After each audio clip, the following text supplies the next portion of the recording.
Olá, pessoal. Boa noite, tarde, né? Boa tarde, noite, né? Bem-vindos aí a mais uma vez, nosso bate-papo, né, da nossa paróquia em São José Operário. E deixou também de ser só um bate-papo da paróquia, virou um bate-papo aí da nossa internet, né? Então, bem-vindos. Quero saudar todos que já estão online. Os que eu estou vendo aqui, né? A Eliana Rocha. Quero falar aqui da Eliana, né, que ontem o pai dela sofreu um acidente, mas graças a Deus está bem. Hoje ela me deu notícia que está tudo bem, graças a Deus, vamos rezar por isso. Ana Lúcia, Dione, nossa querida Dione, a Rosário, o Lucas Eduardo, o Lúcio, Geralda Lopes, a Marinalva, então, são as pessoas que eu estou vendo aqui que estão online. Estou vendo a partir daqui do chat aqui, a Helena, né, esposa do amadíssimo ali, do Ronaldo, está online. E hoje nós vamos ter aqui a presença, como sempre, do Marcelo. Né, Marcelo? Boa noite. Bem-vindo. Mais uma vez o Giba ajudando a gente na transmissão aí, né, Giba? Muito bem. E hoje nós temos um prata da casa, né? O nosso querido Ronaldo aí, que se predispôs a partir de um diálogo que eu tive com ele. Nós temos, na verdade, esse projeto, depois ele e o Marcelo vão falar sobre esse projeto, um projeto antigo, que nós pretendíamos fazer isso presencial, mas, enfim, a pandemia mudou muita coisa, mas também proporcionou que a gente pudesse fazer isso, talvez fosse feito em 4, 5 horas, a gente vai fazer em 1h30, né? Apenas um bate-papo. Vamos fazer com poucas pessoas, vamos fazer com 50. Exatamente, também tem isso, né? Íamos fazer com poucas pessoas, vamos fazer com 50. E o Ronaldo hoje, que é formado em contabilidade, tem especialização, ele vai dizer as especializações dele, né? E é nosso querido, é da nossa paróquia, a Paróquia São José, trabalha com a gente, principalmente no Ministério de Música, e vai falar com a gente, né, Ronaldo? Bem-vindo. Boa noite, Padre, Marcelo, Giba, todo mundo que está online. Espero poder contribuir bastante aí com a ajuda, principalmente nesse tema delicado, que é o tema de finanças, né? Pois é. Ronaldo, fala um pouquinho da sua formação para a gente, por favor. Então, eu tenho 42 anos, sou bacharel em Ciências Contábeis, me formei pela antiga Uniban, que agora é a Anhanguera, né? Me formei em 2010, e atualmente estou fazendo especialização em educação financeira com neurociência em docência. Ou seja, é uma pós-graduação focada justamente para a educação financeira, mas para entender também como funciona o pensamento das pessoas e como ensinar isso para outras pessoas. Muito bem. Então você tem um bom laboratório aqui. Opa! Marcelo, fala um pouquinho desse projeto que você tinha com o Ronaldo aí. Pois é. Nossa, Ronaldo, nós chegamos até a preparar telas para a gente dar uma palestra sobre educação financeira, né? E daí ficamos esperando a agenda, né? Porque começaram as atividades na paróquia, tinha confeitaria, tinha balé, tinha pilates, tinha cuidadores de idosos, a gente ficou esperando uma brecha para marcar, né? E acabamos perdendo o time. Mas que bom, estamos aqui.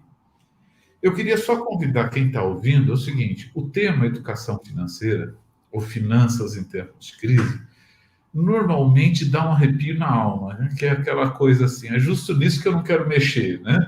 Está difícil, né? Está complicado de pagar as contas, né? Então, principalmente quando a gente vê na televisão os economistas, né, falando de indicadores, né, eu queria convidar as pessoas, assim, façam perguntas sobre as suas dúvidas e vamos discutir essas coisas na nossa realidade, não no nível dos economistas, dos financistas que estão lá na televisão, né? A grande parte do grupo da nossa paróquia, né, ou que a gente são pessoas que vivem ou com um salário fixo, que normalmente é reduzido, né? Ou vivem com ganhos não previsíveis, né? Profissionais liberais que dependem de cliente, etc. Então, Ronaldo, é com essas pessoas que nós estamos conversando, né? pessoas que você conhece bem, que são da nossa comunidade, né? E talvez a gente possa começar por esses dois lados, né? Nós temos uma realidade, temos contas a pagar, né? Mas nós também temos sonhos, né? Nós também temos desejos, né? Dá para equilibrar, pensando em finanças, né? Dá para equilibrar a realidade com sonhos? Só que antes eu queria lançar uma pergunta para o pessoal responder. Posso? À vontade. Para o pessoal ir respondendo, e eu vou tabulando, depois a gente passa para o Ronaldo, né? Ok. Quanto tempo vocês viveriam com alguma dignidade se cessasse a sua fonte de renda? É essa a dúvida que a gente pode pensar?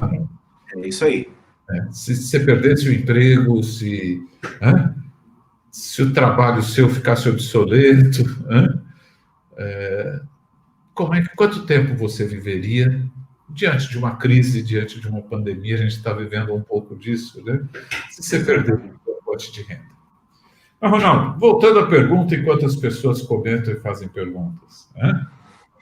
Viver com um salário, viver com a realidade, com as contas para pagar, e os sonhos, e aí eu estou olhando na ótica do psicanalista, o sonho é muito importante, né? Sim. E a realidade também é muito importante, né? Então, para a gente começar a pensar em finanças, né? Entre o feijão e o sonho, entre a realidade e o sonho, dá para equilibrar isso? Né? Vamos lá, Marcelão. Tem que dar para equilibrar, né? Não é uma missão fácil, eu costumo dizer para todo mundo. Se poupar e investir fosse fácil, todo mundo seria rico. Então, a gente sabe que não é a realidade de todos, justamente porque há uma dificuldade em se fazer isso. Porém, nós, né, como brasileiros, nós não temos educação financeira na escola, não temos educação financeira. Poucos de nós tivemos educação financeira dos nossos pais, né, porque eles também não tiveram dos pais deles, e, consequentemente, não passaram para a gente. Então, o que entra na dificuldade com relação a isso? A gente precisa sonhar, porque o sonho é o que nos dá o combustível para trabalhar.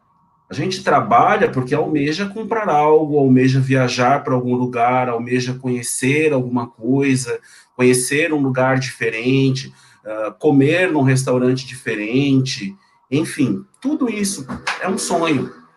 Comprar um bem, seja uma televisão, seja um celular novo, não importa. Às vezes o seu sonho é um ferro de passar. As pessoas também têm mania de grandeza quando falam de sonho.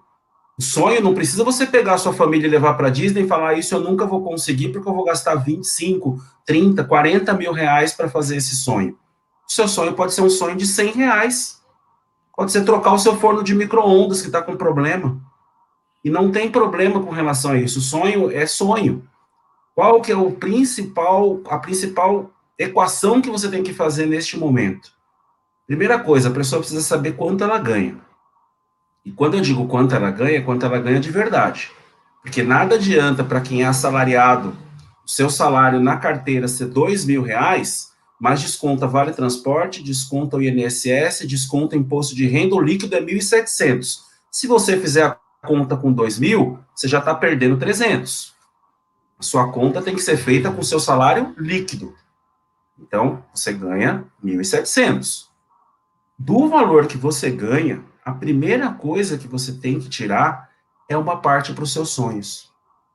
A gente aprende que o ideal, né, eu aprendi na pós-graduação que eu estou fazendo, que o ideal é você ter 3 tipos de sonhos.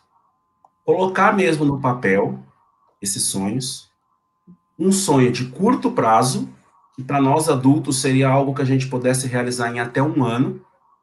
Um sonho de médio prazo, que nós pudéssemos realizar entre 1 e 10 anos, e um sonho de longo prazo, que nós demorássemos a partir de 10 anos para realizar. E o ideal não é você realizar primeiro um, depois o outro, e depois o outro. É realizar os 3 ao mesmo tempo. Claro, o de curto prazo você vai realizar primeiro, substitua para outro de curto prazo. Assim que você realizar o primeiro, você vai ter outro sonho de curto prazo para substituir. E como fazer essa conta para caber no salário, que é a parte mais difícil? Primeira coisa, identificou qual é o seu sonho de curto prazo, de médio prazo e de longo prazo? Você precisa colocar ele no papel. Meu sonho de curto prazo é este, de médio é este, de longo é este. Ok, já sei qual é o meu sonho. Quanto custa esse sonho? Meu sonho de curto prazo custa R$ 500, por exemplo, coloca no papel. O de médio prazo custa uns 3 mil. O de longo prazo custa 15 mil. Que seja, coloca no papel. Quanto tempo eu tenho para realizar esse sonho? O de 1 ano, eu tenho 12 meses. Então, se esse sonho custar R$ 500, eu pego 500 e divido por 12, quanto mais ou menos eu tenho que guardar por mês para realizar esse sonho em até 1 ano. O de 1 a 10 anos, se ele vai custar 3 mil, eu pego 3 mil e divido pela quantidade de meses. O de 15 de 10 anos custa 15 mil, pego 15 mil e divido pela quantidade de meses. Claro, quanto mais eu conseguir mensalmente, mais rápido eu atinjo o meu sonho. Então, a dificuldade maior das pessoas está aí, que se você ganha, neste exemplo que eu dei, R$ 1.700 líquido, e você percebe que para os seus sonhos você precisa, sei lá, de R$ 300 por mês, você precisa aprender a viver com os 1.400 que restam. E, infelizmente, uma pessoa que ganha 1.700, na grande maioria das pessoas que ganha 1.700, ela vive com 2.500. Aí, quando ela recebe um aumento, e ela fica reclamando a vida inteira que ganha pouco. Aí ela recebe um aumento. Em vez de 2, o bruto dela passa para 3. E o líquido, 2.500. Ela passa a gastar 3,5.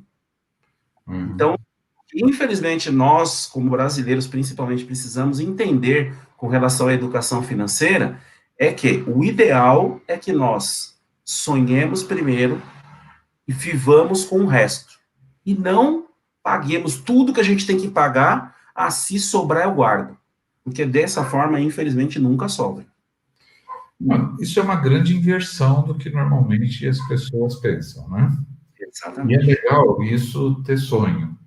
Mas o que eu percebo é que muitas vezes o sonho e o delírio, né, podem ser confundidos, né? Quer dizer, eu tenho o sonho de comprar uma BMW por ano. Né? Isto, a gente, e principalmente na sociedade de consumo que a gente vive, né, onde, sei lá, os cenários, as propagandas colocam o sonho num patamar muito elevado. Né? E aí a gente junta as nossas duas áreas, né? O sonhar para poder poupar e o nosso, na psicanálise, né, o sonhar como forma de vida, a importância de você acreditar. Mas também um sonho muito grande gera uma frustração e um desânimo, né? Um sonho fora da realidade. Sim, tem que tomar muito cuidado com relação a isso, justamente pelo que você disse. Cada um tem que conhecer a sua realidade, né? De nada adianta uma pessoa que ganha, nesse exemplo que eu dei, R$ 2.000 bruto, 1.700 líquido, achar que ela tem condições de estar todo ano com um carro 0 quilômetro. Sim. Tem como, não vai ter condições dessa pessoa sobreviver com isso, com essa mentalidade. Então, assim, por isso que o sonho precisa ser colocado no papel e, principalmente, ser mensurado. Eu preciso saber quanto custa esse sonho e quanto tempo eu vou levar para realizar. Se eu quero ter um carro de R$ 200 mil, quantos anos eu vou demorar para conseguir esses R$ 200 mil? E aí, eu vejo que um carro de R$ 200 mil não é para a minha realidade. É realidade. Não, peraí, eu preciso mudar de sonho. Eu preciso mudar de sonho. Isso não é sonho, é utopia. Perfeito. Mas é legal isso, Ronaldo, que você está dando uma visão diferente, né? Qualquer outra orientação de administração financeira ia mandar fazer uma planilhinha, levantar tudo que é seu compromisso fixo, né? E daí ver como lidar com o resto. Você está sugerindo que, assim, olhe para você, né? Vê o que você quer, né? E a hora que você souber o que você quer e tiver com muita vontade, isso vai te dar mais força para conseguir equilibrar suas finanças, né?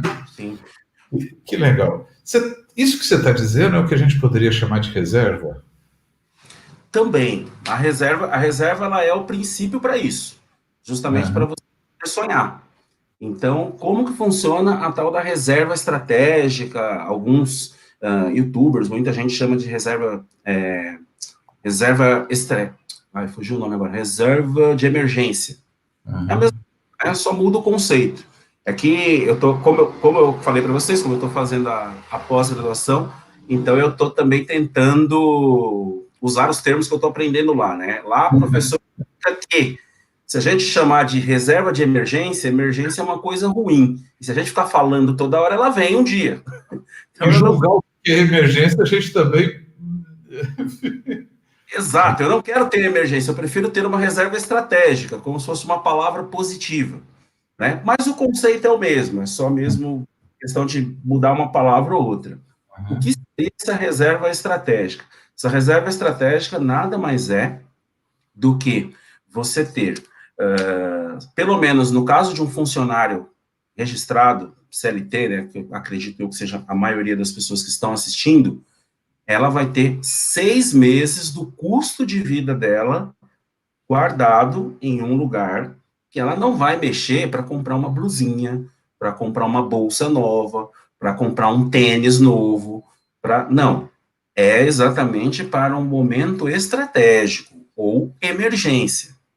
Um caso de doença, precisou comprar uns remédios. E aí, não estava previsto lá no seu orçamento inicial, quando você faz a sua continha salário, menos sonhos, menos despesas, eu não tenho como prever que eu vou gastar R$200 com remédio porque eu peguei uma gripe muito forte. Os reais não estavam no meu orçamento mensal, eu não estava prevendo que eu iria gastar esses R$200. Então, da onde que eu tiro? Dessa reserva de emergência, que eu, previdencialmente, já fui, né, previamente, já fui colocando de pouquinho em pouquinho todos os meses, para quando precisar eu usar. Então, a reserva estratégica, ela serve para quê? Para justamente a realização dos sonhos e para esse momento de emergência, esse momento de aperto. Então, há quem diga que o ideal seria você guardar 50% do que ganha, mas isso a gente sabe que é praticamente impossível. Tem gente que consegue? Deve ter, eu não conheço. Vocês o salário dele. Deve. Não, mas às vezes isso daí que você falou é importante, saber, Marcelo? Porque às vezes uma pessoa que, quando a gente fala, principalmente de educação financeira, quando você comenta com a pessoa sobre a reserva de emergência, muitas vezes a pessoa vira e fala o argumento de muitos. Ah, mas você fala isso porque você não ganha um salário mínimo. Se você ganhasse R$1.045, como que você ia fazer para guardar? Só que a reserva de emergência é 6 meses do custo de vida de cada pessoa. Então, para quem ganha 1.045, o cara ia ter que guardar 6 meses de 1.045. O cara que ganha 10 tem que guardar 60. Então, proporcionalmente, ele também tem uma dificuldade de guardar, mesmo ele ganhando mais. Você falou uma coisa aí que é interessante, Ronaldo, que a gente falar em finanças, a gente tem que olhar isso como família, né? A receita global da família, a despesa global da família, o sonho da família, a reserva necessária para a família, né? Ou isto é feito individualmente, cada um faz a sua reserva, cada um sonha individualmente, né? Porque tem casal, por exemplo, que tem conta conjunta, tem casal que um não sabe quanto o outro ganha. Tem uma coisa que eu acho muito interessante, eu conheci muito na paróquia, as despesas são responsabilidade do pai e da mãe. Tem filhos que já trabalham e que o dinheiro é só para ele, é só para... não contribui nas despesas, etc. Como é que você vê? Planejamento financeiro é individual ou é familiar? Vamos lá, eu acho que funciona das duas formas, Marcelo. Ótima pergunta. Ele funciona de forma individual, porque apesar de casado com a Helena, eu tenho os meus sonhos, e ela tem os sonhos dela, individualmente. Por exemplo, eu gosto muito de tecnologia, gosto de comprar um celular de última geração, para ela celular tanto faz, desde que ligue, faça ligações, faça WhatsApp, tem alguns recursos, está ótimo, e ela faz questão de comprar algumas coisas que para ela é importante, que para mim não seria. Então, a gente, nesse caso, individual. Mas nós temos também planos em família. Planejamos fazer uma viagem juntos. E se todo mundo não contribuir, não vai dar certo. Uhum. Tem 6 anos, não tem como ele contribuir financeiramente em espécie. Mas de que forma que ele contribui? Não deixando a torneira aberta, saindo dos cômodos e apagando a luz. Esta economia que eu faço, que a gente já ensinou para ele desde que ele chegou aqui em casa com 2 anos, nos ajuda a ter contas de luz menor, conta de água menor. Por quê? Porque muitas crianças abrem a torneira e deixam lá, não está nem aí. Então, a gente sempre reclama, uma vez ou outra, às vezes acaba escapando, mas a gente sempre questiona, mas é a forma dele de contribuir. Uhum. Então, os sonhos, eles têm que ser tanto individuais como família. Isso que você disse é importante. Eu acho que a sua família, eu acho um absurdo, marido e mulher, que um não sabe quanto o outro ganha. Uhum. Acho que se, a partir do momento que virou uma família, virou uma coisa só, as finanças são dos dois.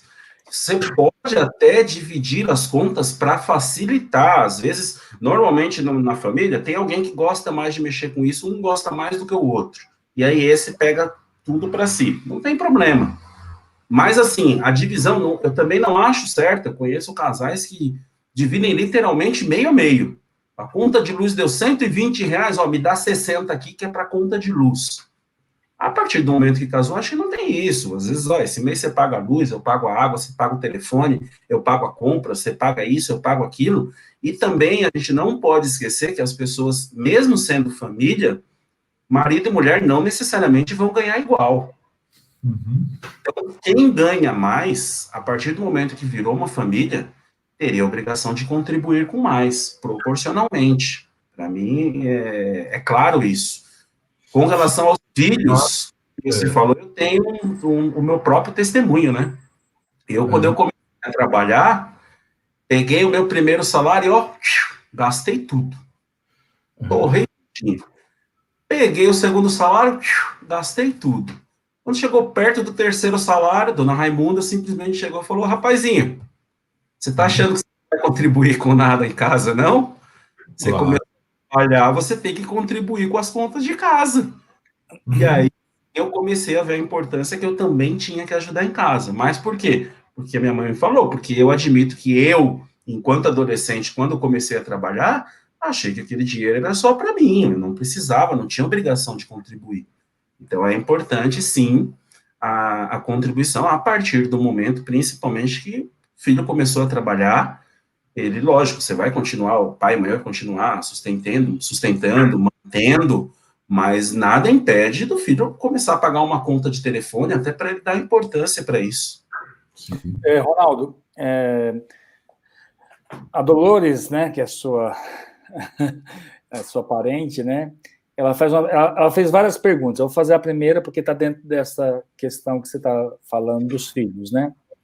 Ela diz assim, como educar nossos filhos para que, diferente de nós, eles possam lidar de forma mais consciente com o dinheiro? Vamos lá, Dolores. Na minha visão, eu acho que a partir dos 7 anos, mais ou menos, a criança já pode ter direito a uma mesada. Claro, cada família tem que ver a sua realidade. Às vezes a pessoa fala, não tenho condições de dar mesada para os meus filhos.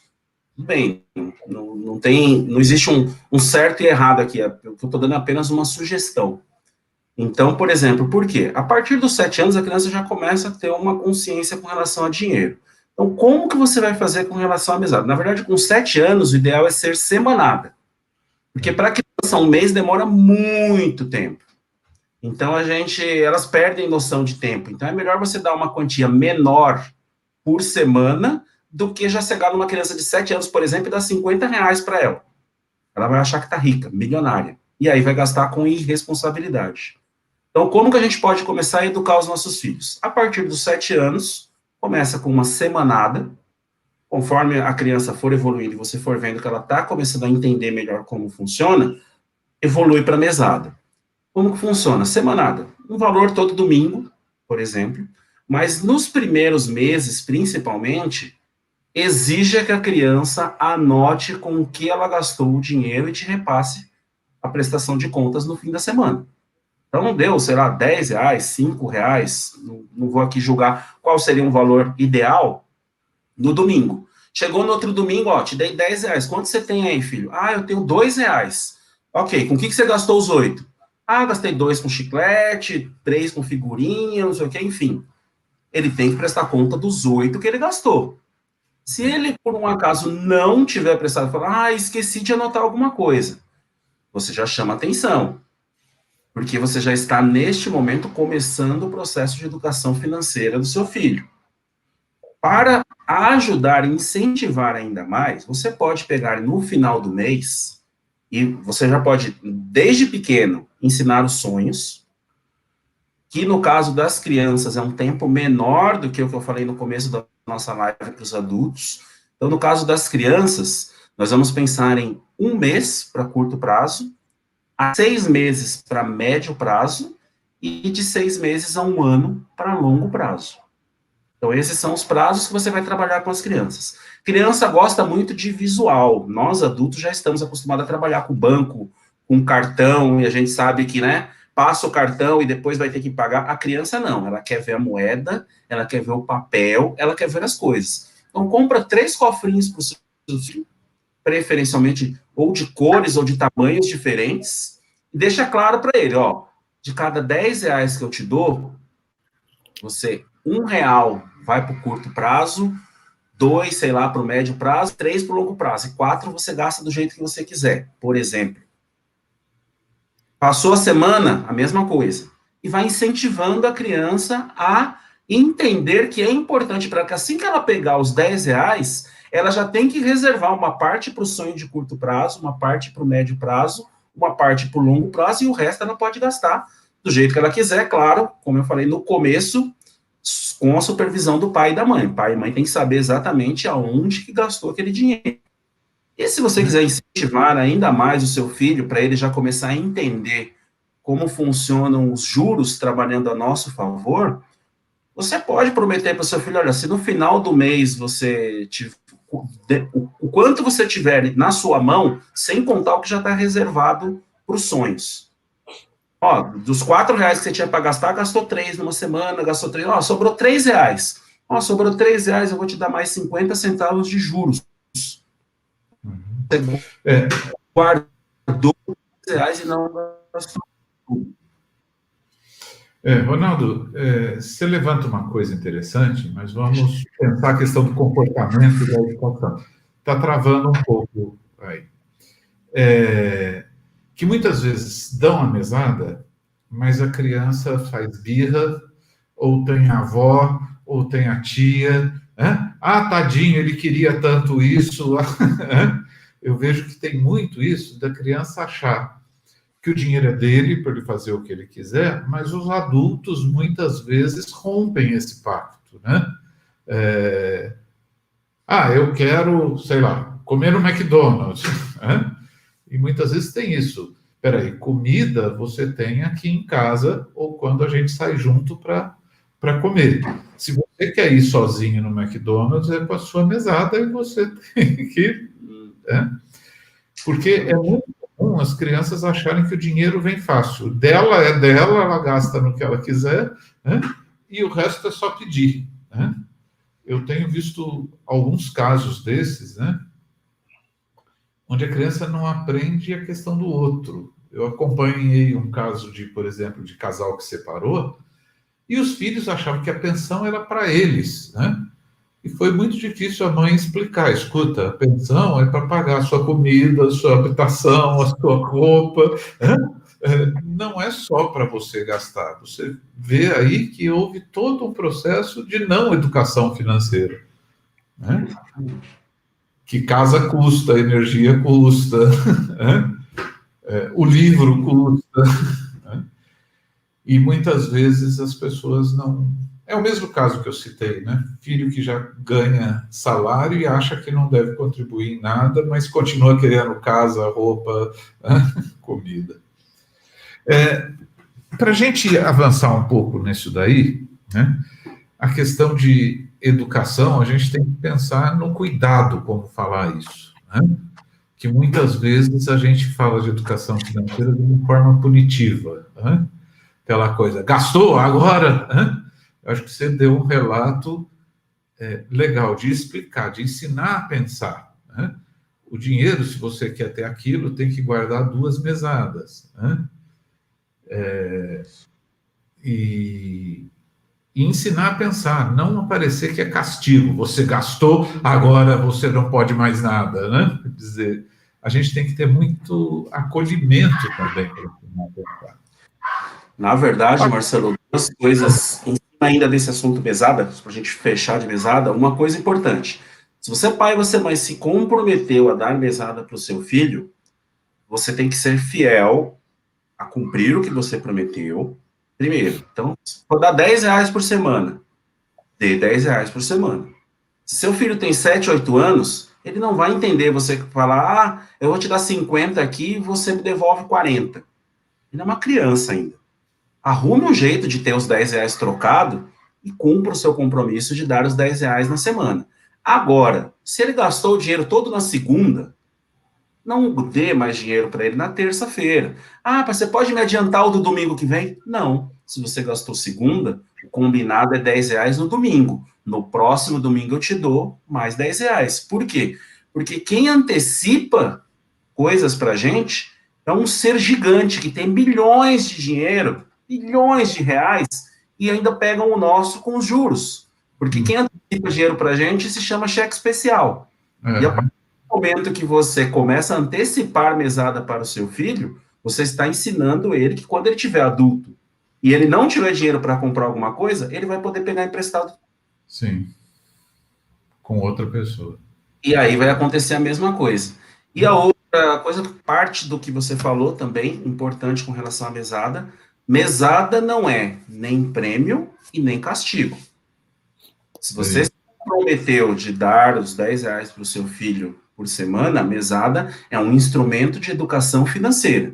Você vai dar R$10 para o seu filho, mesmo que ele tenha sido mal criado a semana inteira, tenha te desobedecido, tenha feito o que tiver feito, você vai puni-lo com castigo, da forma com que você tem que punir, mas não retirando a mesada.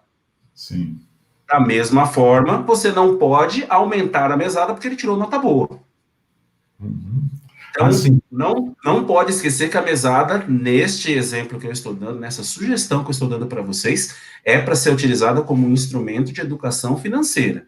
Ele não pode ter caráter nem de meritocracia e nem punitivo, porque senão você desvirtua a relação que a criança vai ter com o dinheiro desde pequeno.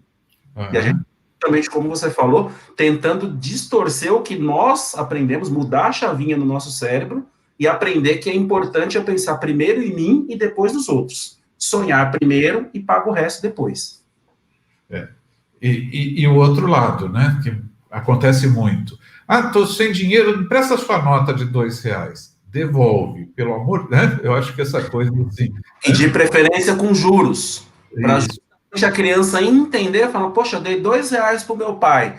Aí quando ele foi me devolver, falou, filho, eu tô te dando R$2,50 porque você me emprestou R$2. Ele, nossa, mas peraí, quer dizer então que se eu deixar R$2 guardado, lá na frente eu tenho R$2,50, não mais 2? É assim que a gente vai ensinando as crianças como os juros trabalham a nosso favor.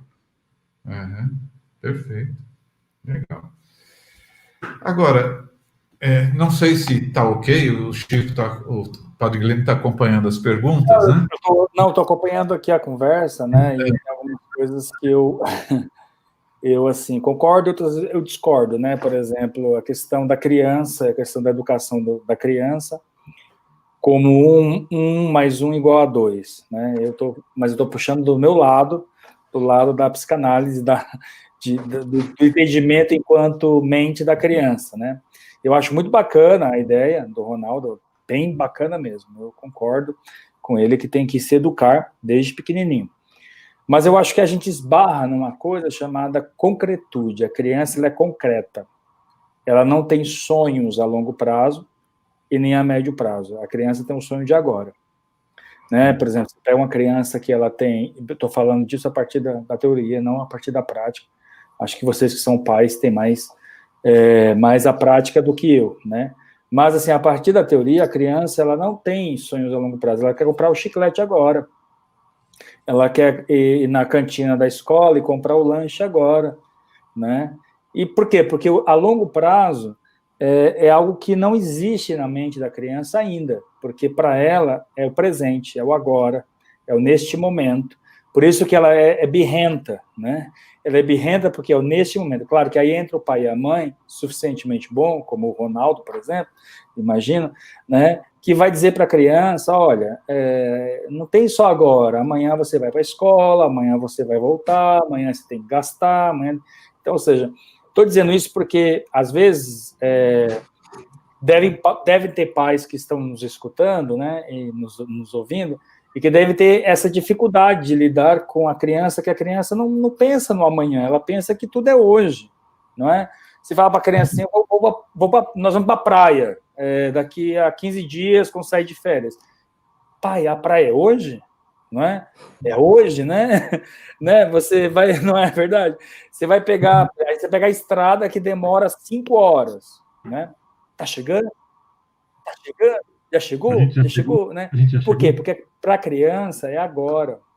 Então, eu acho que é importante os pais saberem disso, porque senão essa instrução que o Ronaldo está dando, que é fantástica, eu estou aprendendo muito agora com ele, mas também saber que a criança tem esse pensamento concreto do hoje, do agora, do aqui e agora. Então, eu acho que, não sei se eu fui claro no que eu estou dizendo. Mas isso, dentro da educação financeira, eu vejo que a gente também educa essa questão do prazo.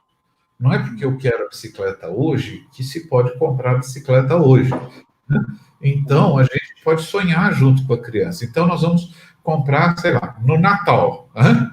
E de repente a gente fazer a poupança junto com a criança, olha. Né? E a criança não sonha, Marcelo. Hein? Criança não sonha, criança imagina. Sim, não, ela quer a bicicleta. O vizinho comprou a bicicleta, né? E ela quer a bicicleta para ela também. E a gente tem que, quer dizer, se pudesse dar a bicicleta na hora que ela pede, que ela quer, que é concreto, né? Também estamos deseducando. A vida não é assim. Né? Tem coisas que tem que esperar, que tem que fazer plano, né? Que tem que economizar. Né? Não, é por aí. Eu acho que assim, o que eu estou puxando o assunto não é que vocês estão errados em falar isso, não é isso. Eles estão corretos na questão de educar. Estou tentando levantar aqui a lebre, que devem ter pais que, por exemplo, a Dolores dizendo aqui que teve dificuldade com a Bia, por exemplo, né? Deve ter pais que têm essa dificuldade de lidar, porque às vezes o pai e a mãe acham que a criança tem uma mente parecida com a deles. Então, ou seja, eu vou lidar com a mente da criança como se a criança fosse eu, ou se fosse já um adolescente, né? Ou alguém mais adulto. Não, a criança é concreta. Então, na hora em que você se deparar com essa concretude da criança, não se assuste. É a hora que você entra para ser um pai suficientemente bom, uma mãe suficientemente boa, para poder imaginar com ela, ou seja, alucinar com a criança. Você vai ter que entrar no mundo da criança, ou seja, você vai ter que se rebaixar à altura da criança e tentar imaginar como ela imagina, para que você possa dar essa educação financeira para a criança.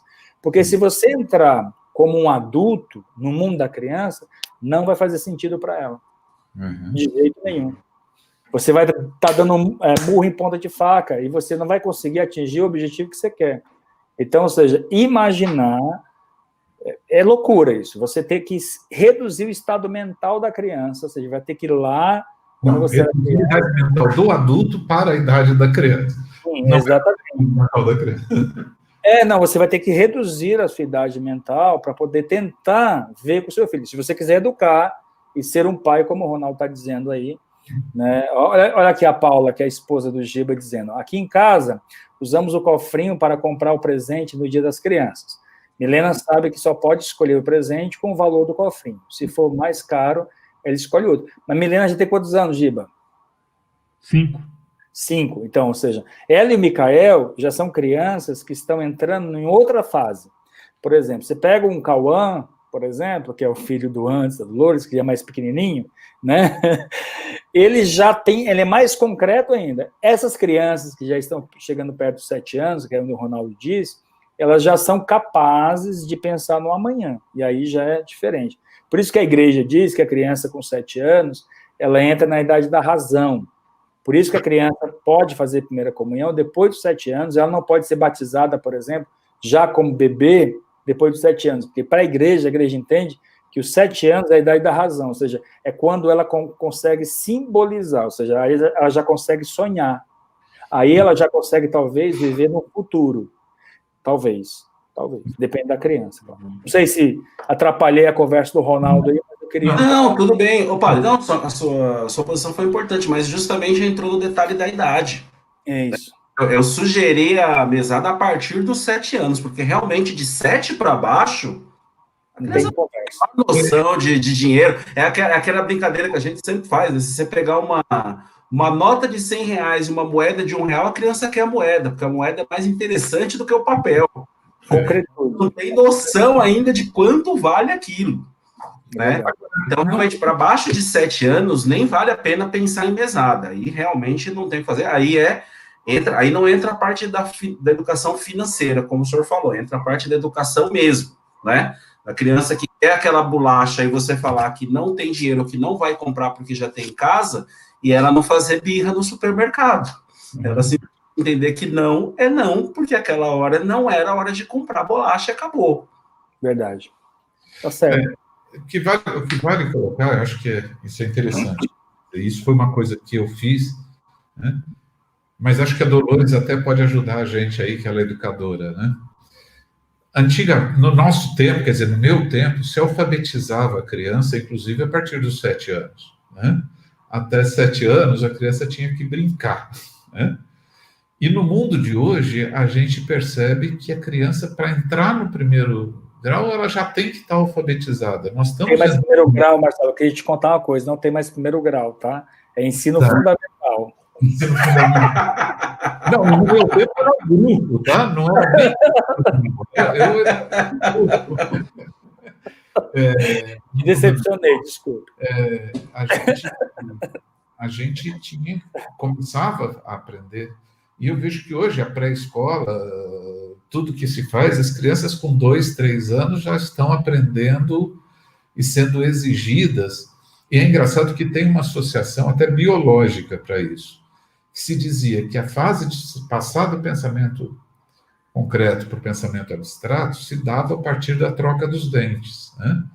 E estamos forçando tanto as crianças que hoje elas estão trocando os dentes muito mais cedo, quer dizer, elas estão sendo forçadas a este pensamento abstrato pela vida, né? Pela televisão, pelas escolas, né? Mas isso é a realidade que a gente vive. Então, essa parte que você deu é muito legal, né? Eu, particularmente, o que eu fiz com minhas netas, né, que são só meninas, né? Eu conversei com os meus filhos e falei, olha, nos primeiros anos eles ganham tanto presente, é tanta coisa que usa tão pouco, nos primeiros anos eu vou fazer uma previdência para elas em vez de dar presente, né? Que eu fico... E daí fica, até elas terem 18 anos, vai se colocando coisa lá, quem sabe paga uma faculdade, quem sabe compra seu carro, não sei quanto vai dar, né? Mas é interessante isso, que isso não é discutido com a criança, eu discuti com os meus filhos, olha, é tanto presente que não usa, é tanto brinquedo, é tanta roupinha, é tanta coisa, que eu acho mais decente dar uma previdência do que... Né? Agora, lógico, quando começa a fazer aniversário, que é presente, né? O que você falou da moeda é muito legal, né? Eles acham uma moeda na casa da gente e ficam felicíssimos porque ganharam aquela moeda, né? Acho que a gente podia evoluir o pensamento. Oi, Giba, fala. Não, eu ia falar justamente isso, para a gente, de repente, né, tentar avançar um pouco a parte em que a gente envolve muitas crianças. Está bem ampla, né? Acho que a gente falou um monte já, e de repente tentar passar para uma próxima. Ok. Eu acho que agora poderíamos avançar para o adulto, né? Tem pergunta sobre investimento. Podemos falar de investimento. Sim. Vamos lá. Antes disso, só um minuto, padre. Alguém respondeu a pergunta, Marcelo? Eu acabei, como você falou, eu nem reparei aqui no chat. A pergunta que a gente fez no começo da live. Quanto tempo você viveria com o mesmo padrão de vida que você tem hoje, se a sua fonte de renda secar agora? A resposta é de R$1 milhão. Não tem. Valendo R$1 milhão, não. Eu não tenho R$1 milhão para pagar para quem responder, não, hein?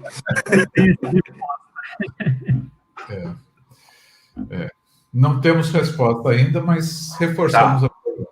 Então, vamos falar de investimentos, então. Para quem não é milionário, que não tem poderes de negociação por aí, né? Como é que está hoje? Investimentos. Se fala de poupança, se fala... A pergunta da Paula. A Paula faz essa pergunta. Deixa eu ver aqui. Tá. Com relação a investimentos para reserva de emergência. Exatamente. Então, vamos lá. Gente, acho que antes de entrar, apesar de ser umas coisas meio... uns números, uns assuntos relativamente chatos, mas eu acho que eu preciso passar por isso para ajudar vocês a entenderem como funciona a economia. Então, assim, números que a gente cansa de ouvir falar no jornal e às vezes a gente não faz a menor ideia por que eles são falados, o que eles impactam na nossa vida.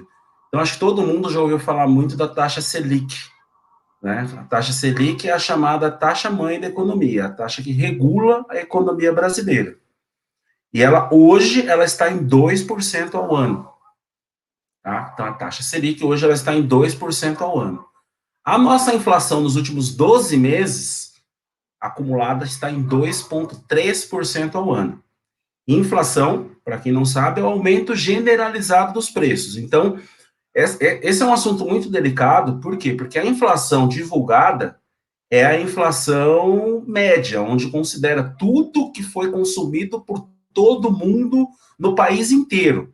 Mas cada um de vocês que está acompanhando aqui a nossa live tem uma inflação particular. Por que cada um tem a sua inflação particular? Porque, por exemplo, se eu tenho plano de saúde e você não tem, o aumento no plano de saúde impacta a minha vida, mas a sua não. Se eu tenho carro e você não tem, o aumento da gasolina impacta a minha vida. A sua também, porque os produtos que você compra no supermercado dependem de transporte e, consequentemente, eles também vão ficar mais caros se a gasolina aumentar. Mas, no meu caso, fica mais caro tanto os do mercado como o combustível que eu uso para pôr no meu carro. Escola particular. Quem tem filho em escola particular, quando a escola particular aumenta, a inflação desta pessoa é maior do que a de quem tem filho na escola pública. E isso para N coisas na nossa vida. Então, na prática, cada um tem, entre aspas, a sua própria inflação. Esse 2,3 que o governo divulga é como se fosse a geral, mas a gente sabe que ela não serve para todo mundo. A prova maior disso, olha, 2,3 nos últimos 12 meses. Eu desafio qualquer um de vocês aqui a me dizer alguma coisa que há 12 meses atrás estava custando R$100 e hoje está custando apenas R$102,30. Duvido. Provavelmente tudo que custava R$100 há 12 meses atrás, hoje está muito mais que R$102,30. Então, a inflação real é muito maior que 2,3. Mas esses números, chega de tanto número para não confundir muito vocês.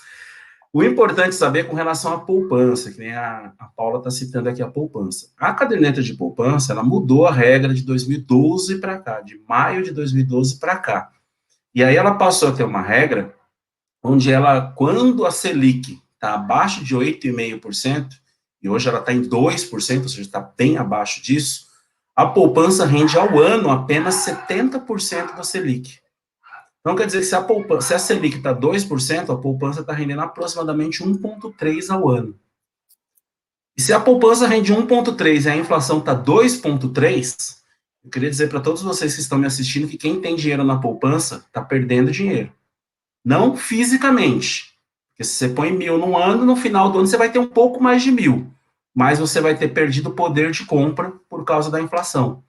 Então, o que você compraria no fim do ano é menos do que o que você comprava no começo do ano com R$1.000. Então, a poupança, hoje em dia, ela não está sendo um bom investimento. Tem gente que diz que, mas ela é muito mais fácil de colocar e tirar o dinheiro, qualquer um sabe mexer na poupança. É verdade, isso é verdade, não incide imposto de renda, não tem dor de cabeça, enfim. Mas, infelizmente, é melhor ter um pouquinho mais de conhecimento e tentar investir em algo que está rendendo pelo menos um pouco mais que a poupança, do que continuar perdendo dinheiro, inclusive para a própria inflação. Ou seja, na prática, você está colocando o seu dinheiro lá e ele está rendendo menos do que se ele estivesse debaixo do seu colchão. Você está perdendo dinheiro na prática. Então, como que a gente pode pensar nisso? Tipos de investimento para a reserva de emergência. Mais simples de todos, que eu acho que qualquer um consegue fazer. Apesar de não estarem patrocinando a nossa live, vou ter que citar o nome do banco aqui, que é o Nubank. Né? É uma conta digital, onde você consegue, pelo celular, você baixa o aplicativo, manda foto dos seus documentos, tira uma foto sua, foto de documento, tudo, manda, eles aprovam. O dinheiro que fica parado nessa conta, ou seja, você não precisa conhecer nada de investimento. Falar, Ronaldo, mas eu não sei mexer com investimento. Não tem problema. Você simplesmente deixa o dinheiro parado no Nubank, ele rende pelo menos esses 2% ao ano, que é a taxa Selic, claro. Se a Selic aumentar, ele vai render mais, se a Selic diminuir, ele rende menos, mas só aí já está pagando mais que a poupança. E sem você ter conhecimento nenhum, simplesmente botar o dinheiro lá. Pode falar, Marcelo. Tá no mudo, Marcelo. O dinheiro, o que você está explicando aqui no Nubank, o dinheiro não vai perder o seu valor, não vai perder, não é que ele vai crescer, que você vai ganhar mais, você não vai perder, é isso? Não, no Nubank, na verdade, você vai ganhar um pouco mais do que na poupança. Vale mais a pena deixar parado no Nubank do que na poupança. O valor do dinheiro não é um dinheiro que vai render, ele só não vai perder valor. Quer dizer, ele vai render, sim, perder valor. Sim. Ele vai render um pouco. É porque como a Selic está em baixa, está 2%, então realmente, se as pessoas quiserem fazer o dinheiro render, elas vão ter que correr algum risco. Né? Correr risco, o que eu quero dizer com correr risco? É você investir 1.000, poder fazer virar 1.100, mas sabendo que pode virar 900. Então, eu não vou aconselhar isso para ninguém aqui e nem para montar reserva de emergência, porque para montar reserva de emergência, quais são as principais características de uma reserva de emergência? Ele tem que ser um dinheiro que ele esteja disponível para mim, ou seja, se eu precisar dele amanhã, eu tenho que ter acesso a esse dinheiro, e ele tem que, no mínimo, não me garantir que eu não vou perder. Porque se ele é para uma emergência, eu não posso colocar R$1.000 esperando que ele renda, e na hora que eu precisar só tem 800. Certo. Então, ele tem que render, mesmo que seja pouco. Então, uma conta, um dinheiro que fique no Nubank, ele rende pelo menos os 2% ao ano, e ele fica disponível para você. É um dinheiro banco digital. Eu sei que, infelizmente, às vezes as pessoas não têm muita confiança com relação a banco digital, porque não existe uma agência física, é feito tudo pela internet, tudo por aplicativo, mas eu diria para vocês que um banco digital, o dinheiro que ele está aplicado no Nubank, ele é aplicado num título chamado RDB. Não vou entrar muito em detalhes nisso, porque talvez fique meio monótono, meio chato aqui a conversa, mas só para explicar para vocês que o dinheiro que fica aplicado no RDB, ele tem garantia do Fundo Garantidor de Crédito, que é a mesma garantia que a poupança tem, a mesma garantia que um CDB tem, e quer dizer que, se você tiver até R$250 mil em um banco, atrelado a um CPF, e esse banco quebrar, o governo te devolve o seu dinheiro. Até R$250 mil. Eu antes não entendia por que os ricos tinham conta em tantos bancos. Falei, poxa, mas é mais fácil o cara centralizar num banco só. Mas é por isso. Porque o cara tem muito mais que R$250 mil, então se ele deixar em um banco só e esse banco quebrar, ele só pega de volta R$250 mil. Então o cara pulveriza, né? Põe R$250 mil em 10 bancos diferentes, se um quebrar, ele pega de volta. E ele corre um risco menor com relação a isso. Tá. Então, a importância é essa. As respostas ainda, sua pergunta, hein? Estão começando a vir as respostas aí? Opa, vamos ler para a gente aí, Giba. Uhum. Então, com relação ao dinheiro no Nubank, é uma solução para deixar o dinheiro lá na reserva de emergência. Outra sugestão, aí você precisa abrir uma conta numa corretora, o Nubank não trabalha com isso, você poderia abrir no Banco Inter, Banco Sofisa, que são bancos que não cobram tarifas mensais, outra coisa também importante para passar para as pessoas, né? Se vocês têm conta nos chamados bancos grandes, né? Nós temos 5 bancos considerados maiores aqui no Brasil, que é a Caixa Econômica Federal, HSBC, Santander, Itaú e Banco do Brasil. Se você tem conta em qualquer um desses 5 bancos e quiser transferir dinheiro para um dos outros bancos, você paga uma taxa que é um TED, ou um DOC, que está em torno de 10, 12 reais, dependendo do banco que você tiver, dependendo do plano que você tiver, da cesta de serviços, enfim. Se você tiver uma conta num desses bancos digitais que eu falei para você, Banco Inter, Sofisa Direto, até o próprio Nubank, você não paga nada para transferir esses dinheiro para outras pessoas. Você pode pagar outras pessoas, pode pagar boleto, pode fazer transferências sem custo. Não paga nem a taxa de manutenção. Deve ter gente aí que vai estar me xingando agora que deve estar pagando 50, 60, 70, 80 reais por mês para o banco, ou seja, quase R$1.000 no ano de tarifa bancária. E se você abrir uma conta em um desses bancos, você não vai pagar nada. Então, fujam desses bancos grandes, abram contas nesses bancos digitais, que é uma saída também, e esses bancos, como o Banco Inter e o Banco Sofisa, neles você consegue fazer investimentos, tanto no Tesouro Direto, que nada mais é do que emprestar dinheiro para o governo, e o governo te devolve com juros, ou fazer o chamado CDB de liquidez diária. Não se esqueça desse detalhe, tem que ser de liquidez diária. Por quê? Porque se é para uma reserva de emergência, eu não posso me seduzir pelos juros. Hoje mesmo, antes de entrar na live, eu estava dando uma pesquisada, eu achei um CDB em um banco que estava oferecendo um CDB que você deixava o dinheiro lá por 7 anos, e eles te pagavam 9% ao ano. Aí você vai falar, poxa, hoje a taxa Selic está 2%, 9% ao ano, negocião, por 7 anos. Só que não pode ser a reserva de emergência, porque o seu dinheiro vai ficar preso lá por 7 anos, você não vai poder resgatar. Então, para a reserva de emergência, tem que ser CDB com liquidez diária, que você possa resgatar a qualquer momento. Deixa eu só fazer um esclarecimento aí rapidinho, né, que a Paula aí, por isso que eu amo meu roxinho não sou eu, tá? É o cartão do Nubank que ela tem, a conta do Nubank. Ah, o Nubank. Boa, Paula. Não me chamem de roxinho, tá bom? Eu chamar de repolho. Ô, Ronaldo, voltando a isso, né? Quer dizer, tem até uma pergunta sobre se é um bom momento para investimento imobiliário, né? E eu pensaria o seguinte, né? Que financiamentos de maneira geral, eu até outro dia estava discutindo com uma pessoa, tirar um financiamento imobiliário e fazer uma como é que chama? Um consórcio, a taxa de juros é bem menor, mas tem que ter um pouco mais de paciência, né? Vamos entrar na questão imobiliária. Vale a pena pôr dinheiro numa casa? É momento atual? Existem alternativas? A Dulcineia pergunta sobre isso aí, ó. É a pergunta da Dulcineia mesmo. Tá, vamos lá. Na minha opinião, hoje mas aí é muito individual. Eu, particularmente, não investiria em imóveis. Eu, Ronaldo.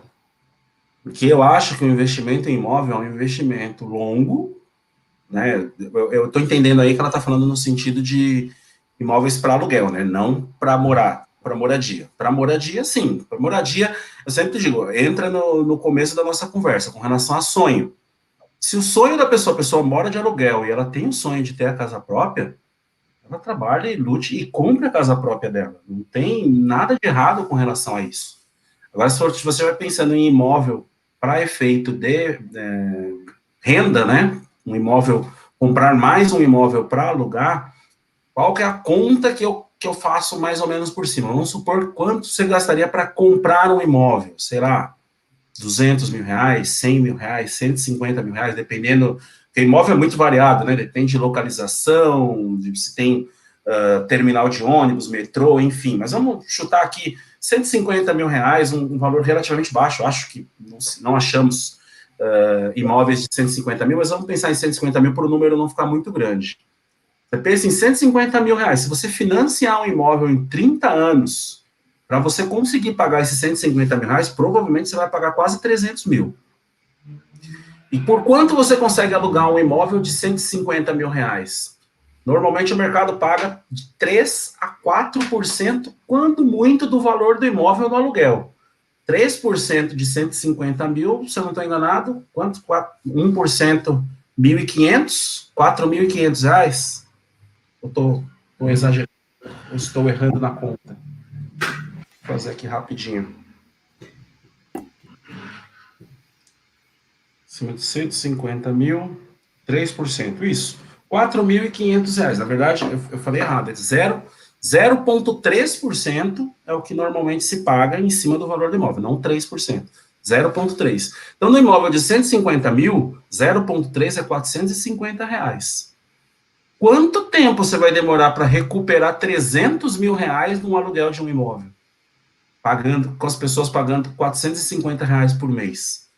Então, eu, Ronaldo, na minha opinião, acharia muito mais interessante, em vez de fazer um financiamento de longo prazo, que esses 150 vão acabar virando quase 300 mil quando você terminar de pagar, eu acho que seria muito mais interessante a gente ir para um outro tipo de investimento. Tem vários tipos de investimento que eu não vou entrar no detalhe aqui neste momento, né? Talvez, se quiser, a gente marcar um outro coisa, porque seria como se fosse um nível um pouco mais avançado. Eu acho que hoje a ideia é dar pelo menos um início, né, um pontapé inicial. Eu acho que não vale muito a pena, mas existe, só para citar, as pessoas podem investir em ações, podem investir em debêntures, em fundos imobiliários, em vários outros tipos de investimento que às vezes garantem um retorno um pouco mais rápido do que um investimento imobiliário, mas isso é um pensamento meu, Ronaldo, então eu não tenho como afirmar se é realmente uma boa, depende muito das condições. Às vezes a pessoa fala, não, Ronaldo, mas eu sou pedreiro e eu quero comprar o terreno e para eu construir eu vou gastar 30 mil. Aí pode ser que seja interessante. Fala, não, o material porque a mão de obra é minha, sou eu mesmo que vou construir. Aí ela vai conseguir recuperar esses 30 mil muito mais rápido. Ok. Agora, tem uma pergunta aqui que vale a pena, eu acho que fazer uma consideração inicial, né? Que muitas vezes as pessoas pensam em aposentadoria, né? E a gente sabe que a aposentadoria é inviável no mundo inteiro. O ser humano está vivendo mais, está entrando menos gente no mercado de trabalho. A crise da Previdência não é uma coisa do Brasil, quer dizer, aqui tem outros motivos da crise também, mas se alguém pensa em viver da aposentadoria de INSS, sabe que é muito restrito, tá? E daí a Silvia pergunta sobre previdência privada, né? O que você acha da previdência? É uma boa alternativa? É uma forma de compensar a previdência comum? Como é que é uma boa alternativa, sim, porque realmente, como você falou, se a gente depender do nosso órgão, seja ele qual for, para a nossa previdência, né, a maioria das pessoas INSS, mas eu, por exemplo, sou funcionário público, eu tenho um outro órgão que cuida da minha previdência, mas já está os boatos também que não vai ter dinheiro para todo mundo quando todo mundo lá for aposentar. Então, é como você falou, é geral, né? O INSS, infelizmente, pior, mas ninguém está livre disso. Então, todo mundo tem que fazer a sua reserva, né? Fazer a sua poupança. O problema maior é com relação justamente ao imediatismo. O padre citou que criança não sonha muito, que criança quer as coisas para agora. Eu diria que adulto também, viu, padre? Não tem paciência. Adulto não tem aquela paciência. Se o cara pensar, se o cara com 20 e poucos anos começou a trabalhar ali, hoje, lógico, começa a trabalhar até antes disso, o cara pensar, todos os meses eu vou deixar pelo menos R$100 que seja numa previdência privada, quanto ele não vai ter quando ele tiver 60, 65 anos? Só que pensa, aí o cara, com 20 anos estou muito novo para pensar nisso. Com 30 também. Com 40 ele começa a pensar, mas agora eu já estou velho para começar. E não começa, entendeu? Quanto antes você começar, menor é o sacrifício que você precisa fazer. Se você resolve fazer uma previdência privada com 50 anos, você vai ter que fazer um aporte mensal muito maior do que se você tivesse começado antes. Como o Marcelo citou o exemplo que fez a previdência privada para as netas dele. Então, tá suave. Você põe um pouquinho lá todo mês e tá tranquilo. Só uma coisa, previdência para criança, pelo menos quando eu fiz, né, que a mais nova já tem mais idade, só tem aquela previdência que resgata com 18 anos. Né? Não é para aposentadoria, é uma previdência... Não, mas até aí, Marcelo, aí depende, lógico, o que cada um vai fazer, como você falou, quando chegar nos 18 anos. Se bem orientada desde cedo, Sim. poxa, estou trabalhando, estou fazendo minha vida, para que eu vou usar esse dinheiro agora?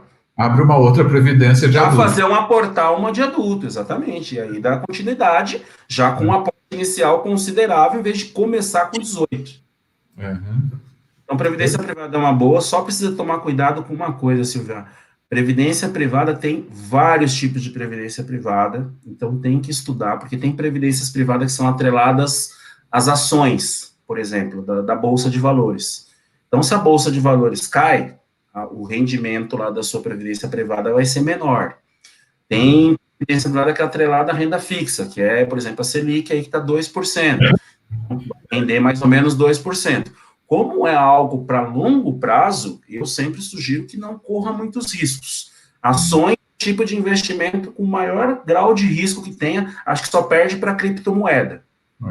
É melhor você investir em algo relativamente seguro, até porque como é algo para daqui a 40, 50, 30 anos, pode render um pouquinho todo mês, não tem problema, eu não preciso ganhar 10% ao mês. Eu vou ganhando de pouquinho em pouquinho, porque o que me importa é que eu vou ter acumulado lá na frente.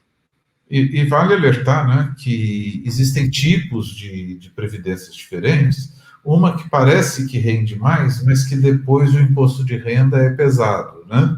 Isso. Parece que rende menos. Então, Marcelo, eu sei que são as duas previdências, uma é a PGBL e a outra é VGBL. Eu não vou saber te dizer qual é qual. Eu sei que uma delas você tem o imposto já descontado todos os anos. Sim. A outra, você não tem o imposto descontado. Aí você fala, que maravilha. Aí quando você é usada, precisar... Quando você saca, desconta sobre o montante. Então, realmente, isso também tem que ser estudado na hora de escolher a previdência. Na verdade, ela depende do seu perfil com relação a hoje. Se você hoje é obrigado a declarar o imposto de renda, vale a pena você fazer uma. Se você hoje ganha menos que R$2.000, mais ou menos, que é quando não paga o imposto de renda, é mais interessante fazer a outra. Isso. E a Ana Carolina pergunta aqui, a previdência é melhor em banco público ou privado? Eu acho que não tem diferença. Na verdade, previdência, como ela é um produto, né? Então, você tem que analisar um por um. Como eu falei, existe previdência que está atrelada a ações, existe previdência que vai estar atrelada a moeda estrangeira, existe previdência que vai estar atrelada a renda fixa, então depende qual é a que você almeja para você. Você fala, para mim a da renda fixa está boa, mesmo que renda um pouquinho, não quero correr risco nenhum. Você põe, eu acho que é interessante correr um pouco de risco e talvez eu ganhar mais. Aí você vai em uma que está atrelada às ações. E aí muito particular. E vale a pena a gente lembrar, eu vi há pouco tempo uma propaganda, se não me engano, do Santander, né? Para atrair previdência, ele oferecia taxas de administração mais baixas, né? Ele zerou a taxa de carregamento. A taxa de carregamento. Então, zerou a taxa de carregamento. O que é essa bem. taxa de carregamento, Marcelo? Aproveitando que você entrou no assunto. Quando você tem previdência, você pode transportar ela de um banco para outro justamente por isso. Como existem várias, você pode ter uma que está te pagando, sei lá, 3% ao ano, e aí um outro banco te oferece, eu tenho uma previdência aqui que eu te pago 4%. Pô, se você me paga 4%, o cara tá pagando 3%, eu vou pro de 4%, né? Muito mais interessante para mim. Só que para você tirar o dinheiro do banco A e passar para o banco B, você paga uma taxa de carregamento. E às vezes essa taxa de carregamento não vale a pena.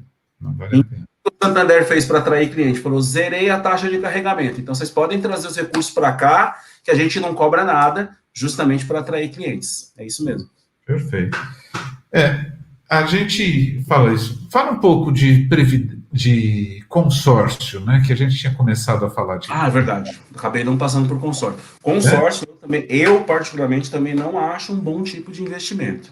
O consórcio, na verdade, ele é uma forma de forçar você a guardar dinheiro por você não ter tido educação financeira. Então eu, como estou no papel de educador financeiro, jamais poderia indicar consórcio. Porque eu tem um consórcio para uma casa própria, para morar. Isso, porque o consórcio, na verdade, para quem não tem conhecimento de consórcio, o que é um consórcio? Você pega, eu quero comprar uma casa de R$200 mil. Aí eles vão, colocam não tem juros, o consórcio, e aí todo mundo acha que por não ter juros é um excelente negócio. Porém, tem uma taxa de administração. E a taxa de administração, o banco ou a financeira que esteja fazendo esse consórcio para você pode pôr o valor que ela quiser, não tem um limite. Então, às vezes, as pessoas acham que estão levando vantagem de não ter juros, mas só por pagar a taxa de administração, na prática acaba ficando maior. Por quê? Porque quando a pessoa faz o consórcio, eu quero um imóvel de 200 mil reais. Aí o cara vai lá, faz as contas, você vai pagar parcelas de 500 reais durante 20 anos. O cara fala, 500 reais está dentro do meu orçamento, eu topo. Quando vira o ano, essa taxa é corrigida pela inflação. E aí já não é mais 500, já vira 500 e alguma coisa. Daqui a 3 anos, já é 600. E o cara que 500 cabia no orçamento, não está mais trabalhando na empresa que cabia 500 no orçamento e 600 já está apertado. E aí ele já consegue, já fica naquela... E aí como é que ele faz para reaver o dinheiro de novo? Tem que esperar o consórcio acabar. Então, eu particularmente acho que o consórcio não é um bom tipo de investimento. Acho que é muito mais interessante para a pessoa. Financiei em 20 anos, comprei em 2009, termino de pagar em 2029. Mas, hoje, com o conhecimento que eu tenho hoje eu não financiaria. Eu preferiria fazer algum tipo de investimento que fosse rendendo ali de pouquinho em pouquinho, e eu tenho certeza que se eu vou demorar 20 anos para pagar a casa que eu estou morando hoje, com 12 anos eu conseguiria comprá-la à vista. Perfeito. Ronaldo. Ana Carolina faz a pergunta sobre previdência. Ô, Marcelo, pode ler. Já respondeu. Ele já falou. Já falou. Ronaldo, a gente está a 10 minutos do nosso tempo, né? Entre o que você tinha pensado que era importante falar para as pessoas, o que a gente ainda não falou, e só para você ter uma ideia, das pessoas que responderam, eles viveriam uma semana, 2 pessoas viveriam uma semana, uma pessoa viveria 5 meses, uma pessoa viveria 7 meses, e a tua mulher viveria até você estar empregado.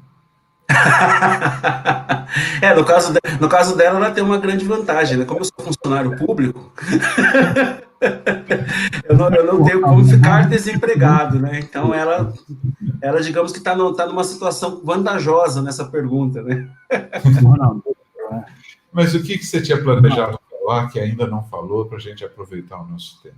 Não, acho que do que eu tinha pensado em passar, acho que a gente conseguiu passar tudo, acho que passamos de reserva estratégica, né, a importância a reserva estratégica, acho que a única coisa que eu não falei é que o ideal é para que quem é assalariado ter 6 meses do seu custo de vida, pode ser no Nubank, como eu falei, né, ou um CDB de liquidez diária, Tesouro Direto, e para quem é autônomo, aí o buraco é mais embaixo, justamente porque entra aquilo que o cara, um mês ganha 2 mil, no outro ganha 5, aí no outro ganha 500. Então, para um autônomo, ele teria que saber qual é o custo de vida dele, fazer uma média de pelo menos 3 meses, para ele ter uma noção de quanto é o custo dele mensal, e o ideal é que um autônomo tenha pelo menos 12 meses reservados para uma reserva de emergência segura, né, para ele não ter problemas no caso de uma crise, ficar uns 2, 3 meses sem movimento. Posso fazer uma pergunta? À vontade. Não, só para aproveitar o momento, né, no caso finanças em tempo de crise, e o Ronaldo está falando de autônomo, né, de repente colocar como exemplo, né, a nossa paróquia, né, e o que você daria como dica, né, por exemplo, a gente, né, o padre sempre fala, né, as finanças, né, estão no limite, né, depende das quentinhas para pagar os funcionários, né, o dízimo não tem, né, entrado como entrava antigamente com a frequência dos paroquianos, né. Então, para quem, por exemplo, tem uma pequena empresa, para quem trabalha como autônomo, né, ou, de repente, se você puder falar mesmo no caso da nossa paróquia, o que você recomendaria, o que seria o certo a fazer nesse período, né? A paróquia não tem jeito. O pensamento de pessoa jurídica, para esse caso, é o mesmo de pessoa física. O ideal é que a paróquia também tenha uma reserva. Que de tudo que entre na paróquia, faça o mesmo raciocínio. Claro que a paróquia teoricamente não tem sonhos, né? Sonhos de coisa, mas às vezes precisa trocar alguma coisa, precisa fazer uma reforma, precisa ter o dinheiro para isso. O ideal é fazer uma reserva antecipada, e quando a gente tem o dinheiro, aí a gente vai e faz. Para poder não correr risco de ter que ficar pagando juros, faz no bom aí atrasa o boleto. Então, a paróquia tem que pensar da mesma forma. O ideal é ter uma reserva de aproximadamente, pelo menos 6 meses do custo da paróquia. Então, entrou o dinheiro da paróquia mensal, X. A gente precisa gastar tanto. Beleza, mas, comece com pouco, padre. 5%. 10%, quanto conseguir, claro. Às vezes pode ter um mês ou outro que não consiga. A gente vai tentar ver onde que está o gargalo para poder tentar cortar, tentar enxuar. Fala, peraí, não, essa conta de luz está muito alta, essa conta de água, o que a gente pode fazer para tentar diminuir isso? O que está acontecendo aqui? Por que esse custo está muito alto para essa coisa? O que a gente tem alguma coisa que a gente consegue enxugar? Tem alguma coisa que a gente consegue fazer com a mesma qualidade e com um custo menor? E aí a gente vai começar a ver que às vezes começa a sobrar 100 aqui, 50 ali, e fazer investimento. Para pessoa jurídica, eu não sei como é que funciona esse tipo de investimento, que eu faço com pessoa física. Mas certamente, se entrar em contato com o gerente jurídico, deve ter diária, pode ter pelo menos um CDB de liquidez diária que pague pelo menos esse 100% CDB, que é 2% ao ano, porque tem que ser um dinheiro, justamente como eu falei, com o intuito de reserva de emergência. A gente não pode correr risco com esse dinheiro, de colocar, querendo ganhar muito e perder, e ele tem que estar disponível para uma necessidade. Precisou desse dinheiro, a gente tem lá de onde tirar. Inclusive, essa reserva precisa ser feita também com relação a funcionários. Não sei se a paróquia faz, padre. O ideal é a cada mês que um funcionário trabalha, a empresa, seja ela qual for, no caso a paróquia, já tenha ali a previsão de quanto que é o custo dessa rescisão desse funcionário. Quanto que eu tenho que pagar se eu vou ter que mandar esse funcionário embora? Então, por mês já deixa reservado e não toca nesse dinheiro, que se precisar mandar embora, o dinheiro já está ali. No caso de empresa, né, você tem que já ir prevendo que tem 13º, que tem férias. Exatamente. 13º e férias também. O ideal é ir guardando todos os meses, não esperar chegar novembro, dezembro, ou quando for as férias, para poder tentar conseguir o dinheiro. O ideal é cada mês, ganha X mil reais, 1/12 de 13º, 1/12 de férias, mais 1/3 guardado. E os impostos. Vai guardando. Mas não, tem uma coisa que eu acho importante, que eu critiquei um pouco o que os economistas falam na televisão, mas que vale a pena a gente reforçar. Né? Cartão de crédito é para usar e quitar, né? Não ficar rolando dívida, que é o pior juros que tem no Brasil, é absurdo. E cheque especial? De crédito, sim. Cartão de crédito e cheque especial. Cheque especial, eles mudaram a regra recentemente, limitar máximo agora é 8% ao ano, que qualquer banco pode, 8% ao mês, que cada banco possa cobrar dos seus correntistas, né? E até R$500 eles não cobram nada, nem tarifa. E se você tiver um limite acima de R$500, aí eles podem cobrar, inclusive, uma tarifa só por você ter o limite, mesmo sem usar. Então, fiquem atentos com relação a essa mudança. Você, eu tenho R$5.000 de limite, mas eu nunca uso. A partir de agora, se o banco quiser, ele vai poder te cobrar uma tarifa só porque você tem o limite, mesmo sem. Então, se não usa, reduz para 500, e até 500 eles não podem cobrar nada. O cheque especial no Brasil, mesmo com 8% ao mês, olha que diferença do que a gente está falando. A Selic está 2% ao ano. Estou aconselhando vocês a deixar o dinheiro que vai render 2% em um ano, e se a gente usar R$100 do banco, a gente vai pagar 8% em um mês. Num mês. É um absurdo. E cartão de crédito, então, é 12%, 13% ao mês. Cartão de crédito, eu, Ronaldo, faço um controle. Né? Às vezes, eu ficar louco, é alguém virar para mim e falar, esse mês, daqui a pouco chega o cartão de crédito, aí eu vou tomar um susto. E como assim tomar um susto? Você não sabe o que você gastou? Você tem que ter esse controle. O cartão de crédito não pode ser um susto para você. A cada vez que você passa, aquela maquininha lá, ela não é mágica, aquele cartãozinho não é mágico. Vai vir a fatura no fim do mês. Então, assim, você se organiza com relação a isso, saiba quanto vem. A Helena, no caso, tem um cartão adicional meu e a gente sempre conversa. Quando está perto de virar o cartão, ela precisa comprar alguma coisa, ela só me avisa. Eu não controlo os gastos dela.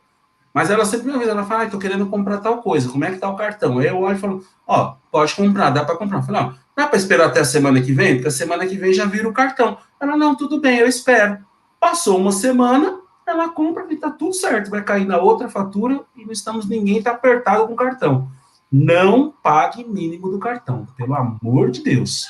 Saiam dessa cilada. Se Não, comprou, paga. Se possível, o que eu fiz, eu coloquei meu cartão em débito automático, para não correr o risco nem de atrasar, porque um atrasozinho já é um juros absurdo, né? Eu particularmente também uso praticamente tudo em débito automático. Tudo que eu posso colocar em débito automático eu coloco, né? E aí, lógico, eu tenho o meu controle, eu sei que dia que vence cada coisa para não correr o risco de estourar a minha conta. Perfeito. E de vez em quando as surpresas da Enel, né? Pois todo mundo reclamando da Enel, né? Porque ela pegou média dos últimos 12 meses enquanto não estava ninguém por causa da pandemia, e agora ela pegou o consumo que, apesar, claro que foi ruim para todo mundo, mas era de se esperar, porque se com a pandemia está todo mundo em casa, teoricamente aumenta o consumo, né? Que foi um baque muito grande, né? Legal. Padre Glênio, algo mais que você queria colocar? Não, eu acho que valeu a pena, né? Valeu muito a pena para todo mundo, né? Esse bate-papo. Era o que eu esperava mesmo, né? Do Ronaldo, consultor financeiro, né? Que pudesse fazer uma consultoria, como a gente tem trazido outros consultores aqui, que pudesse fazer, porque as pessoas que a gente tem trazido aqui, apesar de ser um bate-papo, são consultores das suas diversas áreas, né? Então, eu acho que só enriqueceu a ideia do nosso bate-papo, que é a gente poder agariar conhecimento e facilitar a vida das pessoas, não só aqui no tempo de crise, né, mas para a vida, porque esse tempo de crise, se Deus quiser, um dia vai passar, e aí as pessoas podem, de repente, a partir de agora, reprogramar suas vidas, pensando em não dormir hoje, por exemplo, pensando nessas coisas que poderiam refazer, se não fizeram, não deu tempo, pegou todo mundo de calças curtas, porque nem todo mundo é que nem a formiga, né? Às vezes as pessoas são que nem a cigarra, talvez as pessoas não saibam desse conto, né? Às vezes as pessoas não são tão organizadas que nem a formiga, né? Tão previdentes que nem a formiga, sejam mais assim que nem a cigarra, mais desorganizados. Eu acho que não pode ser nem tanto, nem tão pouco, mas que possam, de repente, como Jesus conta a história das noivas previdentes no Evangelho, né, que elas guardaram óleo para que porque quando o noivo demorasse a chegar, se atrasou, elas tivessem óleo suficiente para poder entrar na festa. As que não foram previdentes não conseguiram entrar na festa porque o óleo acabou e elas não foram previdentes, ou seja, elas não previram que aquilo, uma pandemia pudesse chegar ou uma catástrofe como essa pudesse chegar, né? Eu acho que, como diz um sábio da psicanálise, né, a gente tem que aprender com a experiência. Sim. Acho que a vida ela deve ser assim.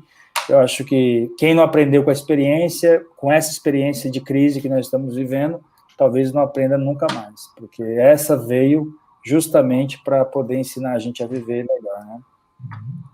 O Anderson faz aí um comentário que a gente poderia ler para encerrar, né? O Anderson coloca: minha empresa tem como fundo de reserva aplicado em CDI. Durante a pandemia, ficamos 3 meses sem pagar os impostos. Guardamos o valor mensalmente e agora voltamos a pagar. Ainda lucramos com esta aplicação. Esse é meu primo, pô. Esse é meu primo.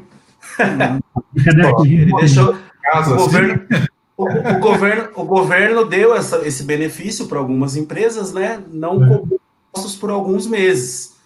E que ele fez?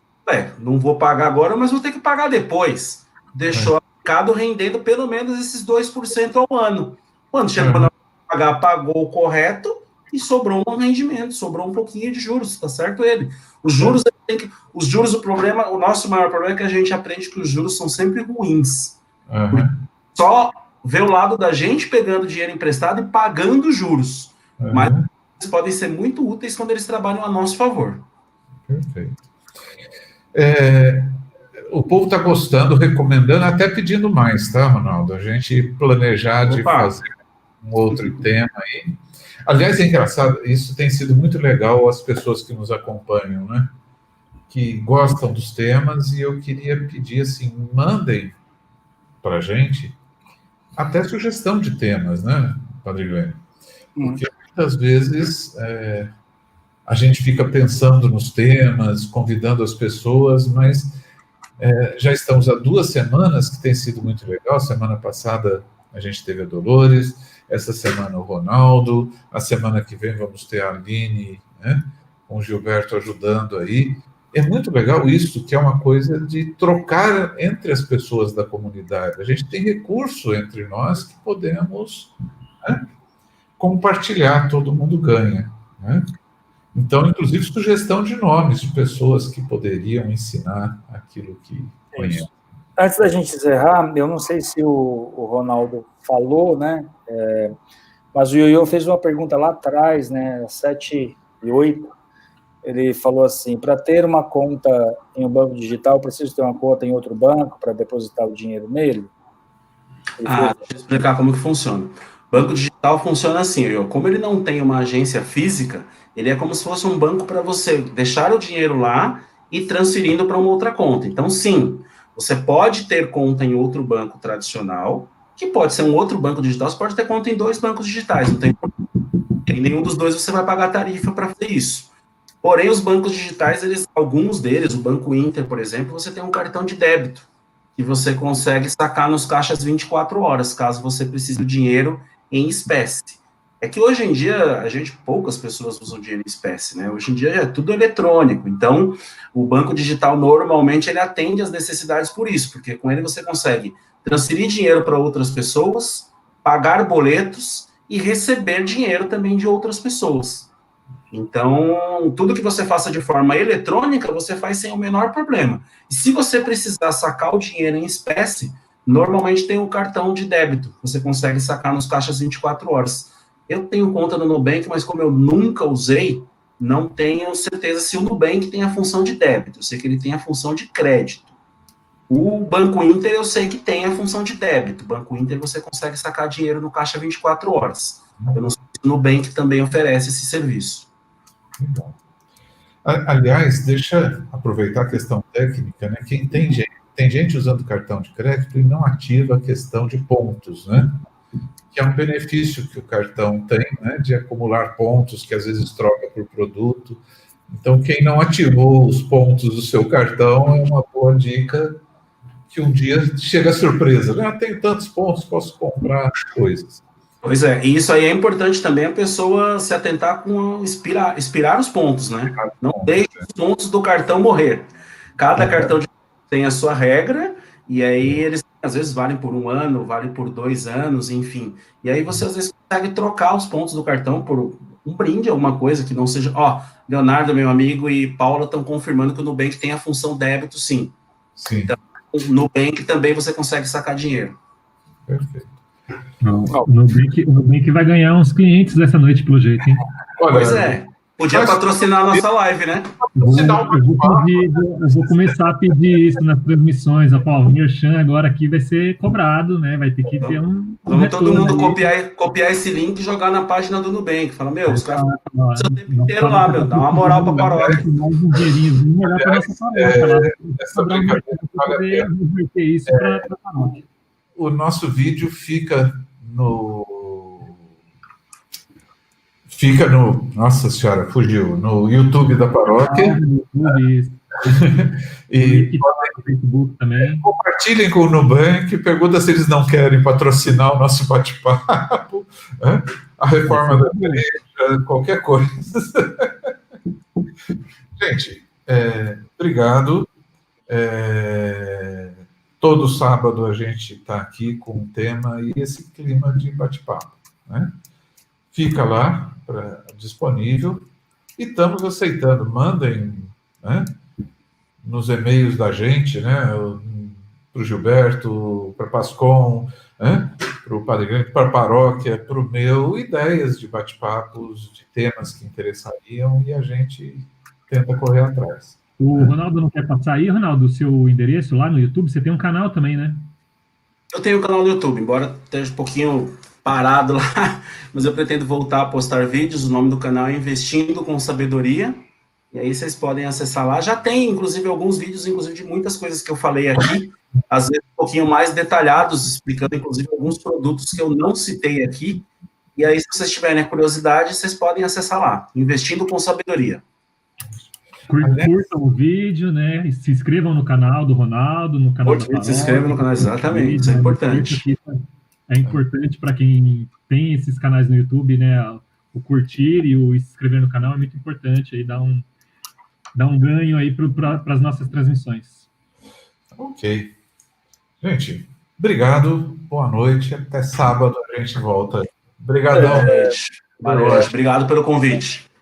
Quero agradecer a comunidade que esteve presente, né? Muito obrigado a todos. Também agora, a partir de agora, nós vamos entrar no assunto mais particular da comunidade. Quem quiser participar pode ficar, né? O Ronaldo também, se quiser, pode ficar, senão pode cuidar dos afazeres dele, se tiver alguns aí, né, em casa, como tem criança, né? Na verdade, quero agradecer ao Ronaldo. Muito obrigado, Ronaldo. O Ronaldo é prata da casa. Semana que vem nós teremos uma outra pessoa que é prata da casa, que é a Aline. Ela vai falar sobre comunicação, verdadeiras e falsas, né? A gente não tem um tema ainda, mas é justamente sobre isso, sobre as notícias, né? Que a gente escuta, que a gente vê no Facebook, que a gente vê nos canais de comunicação, nos sites, né? O que a gente chama de fake news, né? Então, o que é aquilo que é fake news, como descobrir isso, como que não é. Então, semana que vem nós vamos falar um pouco sobre isso. Ela vai vir, se Deus quiser, parece que a chefe dela vai participar. A Aline é jornalista, assim como o Giba, também é jornalista, né? Então, o Giba vai também ajudar a gente aí na conversa, junto com... Nós vamos ter uns jornalistas aí falando sobre isso, porque, afinal de contas, a gente está escutando tanta coisa principalmente sobre pandemia, política e tantas outras coisas que são importantes para a gente saber aquilo que é verdade, aquilo que não é, que chegam correntes, até corrente de oração que chega no celular da gente, um monte de bobagem que chega via WhatsApp, né? Então, saber um pouco filtrar isso. Então, nós vamos ter essa conversa aí semana que vem. Então, investindo um pouquinho nos pratas da casa, né, nesse momento, aí o Ronaldo, que acrescentou muito ao nosso conhecimento, daqui a pouco a Aline, o Gilberto, né? Então, semana que vem a gente se vê. Agora a gente vai para os avisos da paróquia, né? Os nossos avisos paroquiais. Ronaldo, Deus te abençoe. Muito obrigado, viu? Amém, padre. Obrigado. Tchau, tchau. Nada, tchau. Espera aí, padre, que eu pensei que nem fosse ter aviso hoje, mas pode esperar um pouquinho aí que eu já... Não, mas eu posso dar os avisos, que eu sei de cabeça. Espera um pouquinho só. Quer ver aí? Rapidinho. Quer ver? Espera aí. E o pessoal que está aí, que é de outra paróquia, muito obrigado pela participação, obrigado por vir, né, e ouvir, e pode compartilhar aí, como foi dito, o nosso link aí, né? Afinal de contas, a ideia do bate-papo, ela é não só para a paróquia São José, mas também para todos aqueles que gostam de bater papo sobre vários assuntos, né? Padre, estou abrindo aqui. Nossas... Apareceu? Está aparecendo. Legal. Segunda-feira é o último dia do Terço pelas Vocações. Na terça, a gente começa o mês da Bíblia. Já vamos começar um outro tipo de terço, um terço meditado. Estou preparando aí, junto com o Marcelo, está me ajudando, né? E, na verdade, ele é quem está diagramando, e eu estou corrigindo a questão teológica, a questão até de texto, alguma coisa assim, né? E a gente está fazendo um trabalho conjunto. Acredito que até segunda-feira chegue nas mãos aí o PDF, como a gente tem feito. E as famílias podem se inscrever, porque é o mês inteiro de setembro nós vamos ter as transmissões, né, de segunda até quinta, do terço, terço diferente, é um terço meditado, ou seja, cada Ave Maria tem uma frase, tem um pensamento, né, tem uma meditação sobre aquilo. Então, a partir de terça-feira a gente começa o terço novo. Tem sido assim desde março. A gente tem se encontrado quase que diariamente aí na nossa conta da paróquia, né? Bem, às sextas-feiras, ontem nós tivemos a nossa primeira experiência sobre uma escola da fé diferente, né? Uma escola da fé virtual, que a gente está chamando de hashtag o Padre Explica, né? A audiência foi muito boa, hein, padre? O pessoal acho que gostou muito, né? Foi muito legal. Eu particularmente gostei muito, né? da experiência, eu tenho essa experiência em fazer com grupos na paróquia, não na paróquia São José, mas já tinha feito isso em outras vezes, até como seminarista, feito essa questão de você sentar com as pessoas e tirar dúvidas, né, naquilo que você pode falar, né. Então, nós vamos continuar aí, sabe Deus até quando, vamos bater papo na sexta-feira, né? A próxima sexta-feira vai ser sobre liturgia e canto litúrgico, né, na verdade é um bate-papo, não é nada de uma aula de liturgia, assim, né, eu não sou liturgo, né, nem liturgista, né, também não sou especializado nisso, mas todo padre tem uma formação em liturgia, e eu também tenho a questão da bagagem pastoral, que eu acho que isso é como todo médico, né, a formação é uma coisa, e a clínica é outra, né, eu tenho a clínica, ou seja, eu tenho a pastoral, eu tenho o dia a dia da paróquia, além de uma base de conhecimento. Eu acho que é bacana a gente falar sobre isso. E convido o pessoal a participar às 20 horas na sexta-feira aí, para bater papo. Olha, liturgia e canto litúrgico, ou seja, canto da missa, né? Canto litúrgico que a gente fala são os cânticos da missa, né? O que pode, o que não pode, o que é, o que não é, por que isso, por que aquilo, sobre liturgia. Então, quem quiser mandar as perguntas um pouquinho antes, durante a semana, pode utilizar os canais aí de comunicação da paróquia, o meu particular, quem tiver, ou até os grupos da paróquia, pode mandar as perguntas e eu posso dar uma olhada antes, mas quem quiser perguntar na hora, beleza, vamos lá. Aquilo que eu não souber, tem um santo aí chamado São Google, que pode, de repente, ajudar a gente, né?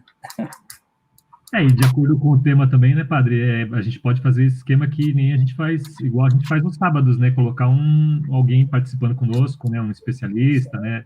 Claro. Desde que seja o padre, afinal de contas, a gente não pode perder a ideia do padre. Tá junto, isso é o mais importante. Porque a ideia é essa, né, a ideia não é trazer um especialista, né, a ideia é a gente bater papo. O especialista, no caso, é o padre, e aí quem vai participar como convidado especial vai dar um complemento, né? Por exemplo, nessa sexta-feira, por exemplo, eu já convidei o Lúcio, que é da nossa paróquia, está participando aí, né? Também está convidada já falei com ela, se ela quiser participar, também a Eliana, né, que é coordenadora da música, né? Então, o pessoal que é da liturgia, esse pessoal que faz liturgia desde que nasceu, praticamente, né? O pessoal que está aí. É o que eu falo, né? Eu fui da pastoral da liturgia quando era criança, né? Quando era, assim, criança, eu digo, adolescente, né? Eu tinha 15, 16 anos. Conheço a liturgia da teoria, também da prática, porque faz parte da vida do padre a liturgia, né? Afinal de contas, a liturgia é a essência da vida do padre, né? A liturgia e catequese é a essência da vida do padre, mas nós temos os leigos e leigas que eu tenho certeza que o Lúcio e a Eliana, antes de eu nascer, já faziam liturgia. O Lúcio já colocou um kkkk. Exato. Conhece muito mais do que eu de liturgia, com certeza, porque já viveram muito antes. Ele não pode me xingar, porque está online, mas tudo bem. Lúcio, beijo para você. E amanhã nós temos a nossa quentinha galinhada, pessoal, olha aí. Ainda tem, viu? Nós temos aí ainda umas 4 ainda para vender. Quem quiser pode pedir. Olha, hoje eu vi as meninas preparando, a tia Dulcineia aí, a tia dos anjos. Rapaz, o cheiro que estava naquela cozinha hoje, elas começaram a preparar o frango, né? Claro que o frango demora um pouquinho mais, é óbvio. Olha, tá ótimo o tempero, um cheiro maravilhoso, tomou conta, o perfume naquela cozinha, tem um tempero bom. Eu já experimentei, essa semana ela mandou para mim. Vale a pena. Quem quiser, ainda temos, pode pedir.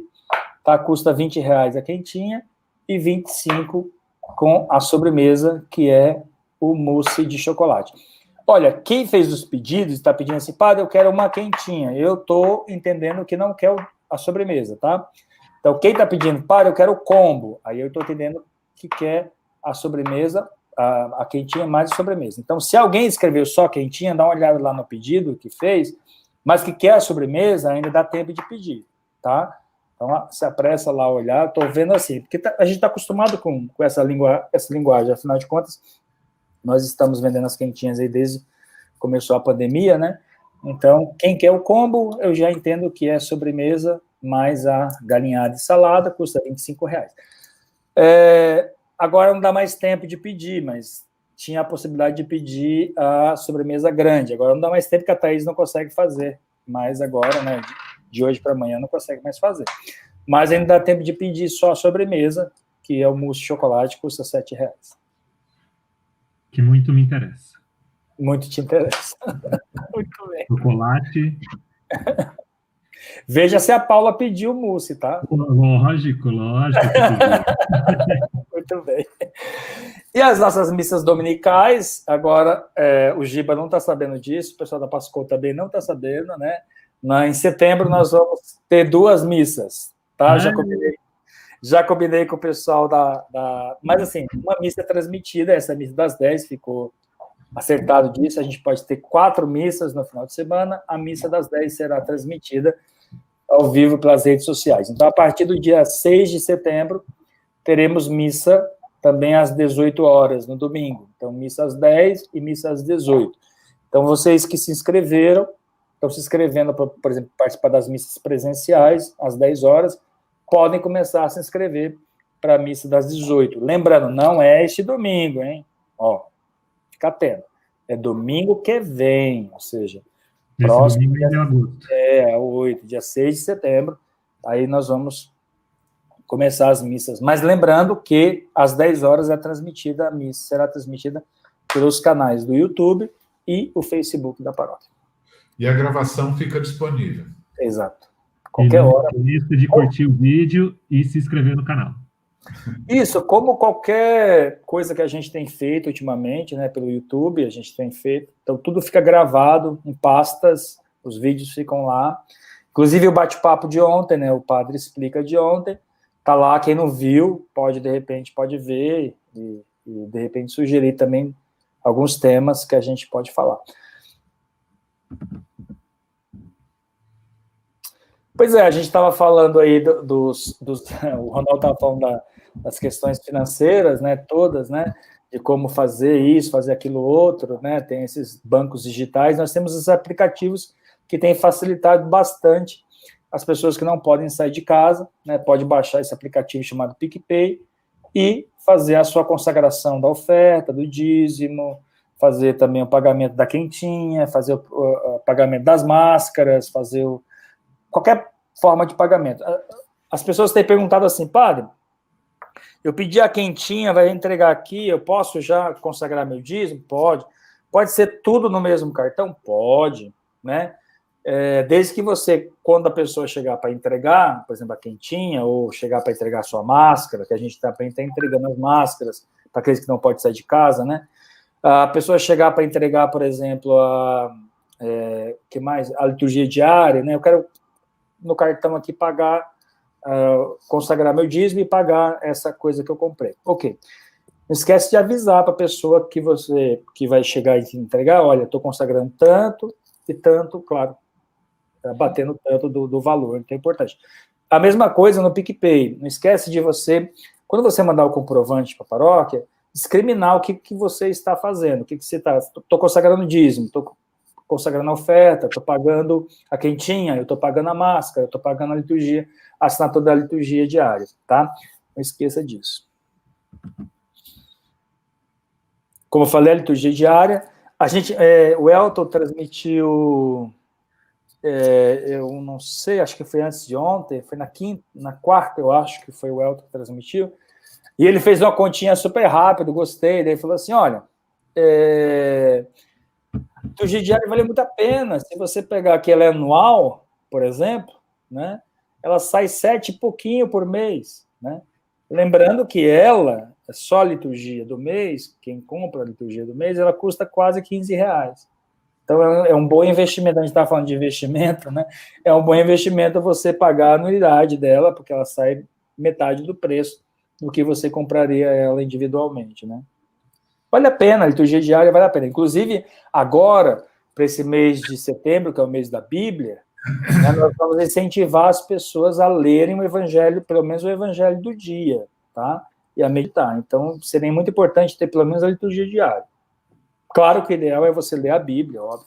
Mas para aqueles que têm dificuldade com relação de entender o que é capítulo, versículo, né, e as perícopes todas, então seria importante ter a liturgia diária, que ajuda bastante. Já vem separadinho, né, ajuda. E as nossas máscaras, né, nós temos bastante lá, né. A Thaís hoje falou, padre, será que está muito caro as nossas máscaras? Eu falei, não, tá R$10. Lembrando que ela simples é R$5, mas a nossa, ela não é simples. O tecido é diferenciado e, por exemplo, para colocar o emblema aqui na paróquia, só para colocar o emblema da paróquia, é mais R$3. Ou seja, só aí já é R$8. Aí a paróquia fica com R$2 para poder ajudar nas despesas da paróquia. Então, ou seja, esse é o modelo 3D, né, que o pessoal chama de 3D, né, padre? É o modelo 3D, né? Eu falei, olha, eu vi muita gente na rua com máscara do Corinthians, máscara do Palmeiras, máscara dos times, né? Máscara. E aí eu tive curiosidade, perguntei para a pessoa, falei, quanto você pagou nessa máscara? Ele falou, eu paguei R$12. Eu falei, então.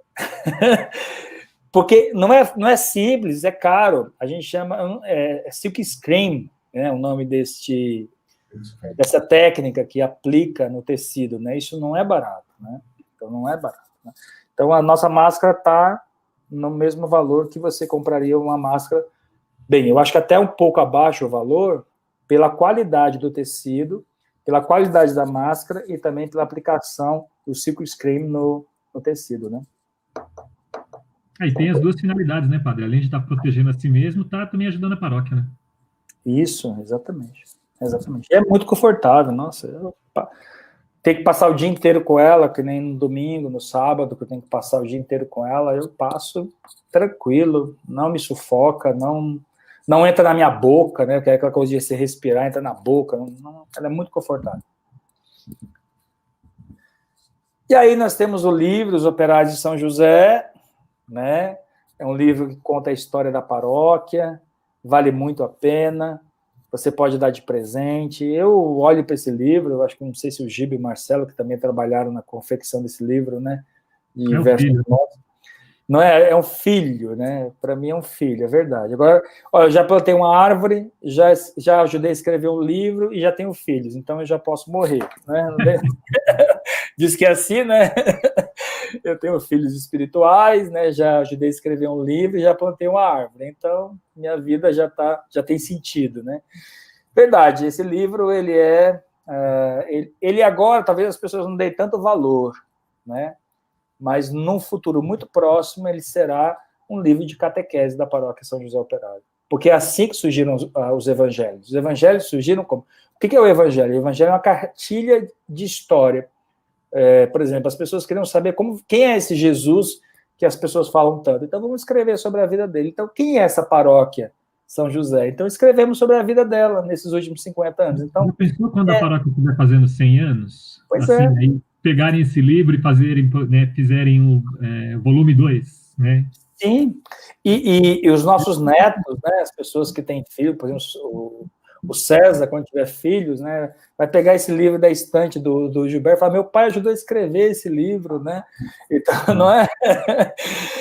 Pois é, o seu avô ajudou a escrever esse livro, né? Olha só, e a gente tem pessoas que já se foram, né, que estão eternizadas nesse livro. Então, vale muito a pena. Eu acho que... Eu cheguei na paróquia, eu sou operário da última hora, né? Cheguei agora na paróquia, né? Uma paróquia que tem 50 anos, eu tenho 5 na paróquia, então eu vivi 1/10 da história dessa paróquia, né? Tem gente que está aí, viveu a vida você também, né? Eu cheguei há pouco tempo também. Pois é, então somos operários da última hora. E eu sou extremamente orgulhoso de ter esse livro e de fazer parte dos 50 anos da paróquia. Fico imaginando quem nasceu nessa paróquia, né? Como não deve ter, né? Acho muito importante isso.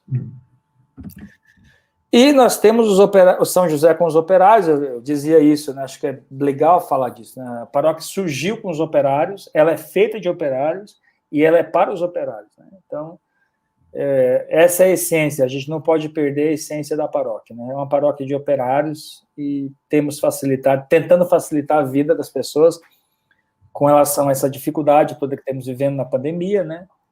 Então, quem tiver um negócio, quem tiver aí uma empresa, quem tiver aí alguma coisa que é paroquiano, que tem idoneidade, né, que a gente pode confiar, quiser divulgar, nós estamos disponíveis a divulgar o nosso trabalho, o trabalho de vocês nas nossas páginas. Agora, é uma coisa muito importante, né? Também está lá no Instagram da paróquia, está lá no Facebook da paróquia, mas você tem que compartilhar, né? É importante a pessoa compartilhar. Por exemplo, eu tenho aproximadamente 5.000 pessoas na minha página do Facebook, por exemplo. Então, se eu compartilho, então as pessoas que estão na página do meu Facebook vão compartilhar, talvez compartilhem. Eu já fiz essa experiência, às vezes uma bobagem que você escreve, alguma coisa... Tem aquela música, o Papa é Pop, nosso caso aqui é o Padre é Pop, né? Pois é, e aí tem lá, o pessoal, assim, quando eu olhei, tinha, sei lá, 30 compartilhamentos. Eu falei, puxa, 30 compartilhamentos? Ou seja, 30 pessoas compartilharam e, de repente, nas páginas delas, outras pessoas compartilharam. Então, ou seja, você tem lá 20, 30 pessoas, ou seja, mais 30 pessoas vão ver o seu trabalho, né, a divulgação do trabalho. Então, divulguem. Mesmo quem não está lá, seria importante divulgar, né? Seria muito importante divulgar, porque tem um trabalho de outras pessoas que a gente pode ajudar, né? O Lúcio está dizendo aqui, ó, o Lúcio está dizendo aqui que a alemã, que é a Eliana da música, é a trabalhadora da primeira hora da paróquia. O Lúcio é do quê? Da segunda hora, Lúcio? O que é?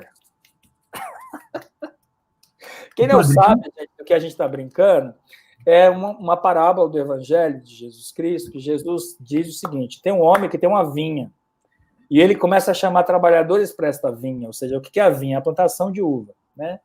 Então, ou seja, e aí ele começa a sair na praça, começa a chamar e dizendo assim, olha, se você vir trabalhar, você ganhará, sei lá, uma moeda de ouro, vamos dizer assim, né? Aí começa a chamar e vê que não dá conta, aqueles primeiros da primeira hora não dá conta, precisa de mais. Ele sai de novo, até que ele chama o pessoal às 5 da tarde, que já está fechando o expediente, né? E ele paga o mesmo que ele pagou para o primeiro, ele paga para o último. Ou seja, não importa a hora que você começa a trabalhar para o Senhor, você receberá o mesmo valor, ou seja, a vida eterna. Essa é a ideia que a gente está brincando aqui, né? Não importa se eu e o Giba chegamos agora, não é? Não importa se o Lúcia e a Eliana começaram lá atrás, todo mundo vai se salvar e vai ser todo mundo, né, feliz no céu. Eu não ficaria feliz longe de vocês de jeito nenhum. O padre, tem uma mensagem aí da Rosário Porto, que escreveu assim, eu quero, mas aí ela não... É o livro? É o livro, se é a máscara. O Rosário, se estiver assistindo a gente aí ainda, manda uma mensagem no WhatsApp da paróquia, se for o livro, já pede para reservar se for a máscara também, né? A Rosário tem meu WhatsApp particular, ela pode mandar para mim, viu, Rô? Isso. Manda para mim, tá bom? E só reforçando, padre, essa questão do São José com os operários, né? Até importante a palestra do Ronaldo hoje, que né, no finalzinho aí eu perguntei a respeito, né, de como funcionaria, por exemplo, pequenas empresas, até citei o exemplo da nossa paróquia, né, no caso das finanças nesse tempo de crise, né, se a pessoa que tem esse negócio também teve, né, dificuldade, além de estar divulgando com a gente aqui, pega umas dicas ali também, né, manda uma mensagem no WhatsApp da paróquia, né, se pegou o endereço ali do canal do Ronaldo, pega umas dicas com ele também, que é bem importante, né, quem tem um negócio próprio, quem tem aí, né, o seu trabalho autônomo, também lidar com as finanças, né, saber, né, controlar as finanças nesse período, né? Exatamente. Muito bem, eu acho que acabou, né? Acabou. Muito bem. Pessoal, quem quiser as quentinhas, ainda dá tempo de pedir, tá? A gente ainda tem ali umas 4 ou 5, mais ou menos, né? Dá tempo de pedir, o sabor é muito bom, tá? E semana que vem, amanhã tem a missa às 10 horas, você pode participar aí da missa pelo canal do YouTube, quem não conseguiu se inscrever, participar presencialmente, lembrando que para participar presencialmente tem que se inscrever, não adianta chegar lá, bater na porta, infelizmente não pode entrar, porque a gente tem protocolo de segurança e de saúde para poder seguir, e a gente tem que ter esse controle de quem vai sentar onde, a distância, todo esse protocolo que vocês já sabem, que nós estamos, por exemplo, nós somos talvez uma das últimas paróquias que estamos abrindo uma segunda missa. Por quê? Porque nós temos cuidado com os paroquianos, não é relaxo, não. Vocês sabem disso porque nós estamos aqui trabalhando, há muito tempo para poder evangelizar de outras maneiras. Com o conselho, né, padre? Sim. E também, meu medo é o seguinte, né? Hoje eu tive o privilégio, ou talvez o desespero de passar na estrada do Campo Limpo e fiquei abismado com a fila de pessoas querendo entrar nas Casas Bahia, entrar nas lojas, assim, sem máscara. Sem máscara, a quantidade de pessoas que acham que a pandemia não acabou. Olha, a notícia que eu vi agora no UOL, deixa eu até olhar aqui, só para dar a notícia, para vocês saberem, Brasil registra 758 mortes por Covid em 24 horas e ultrapassa 120 mil óbitos.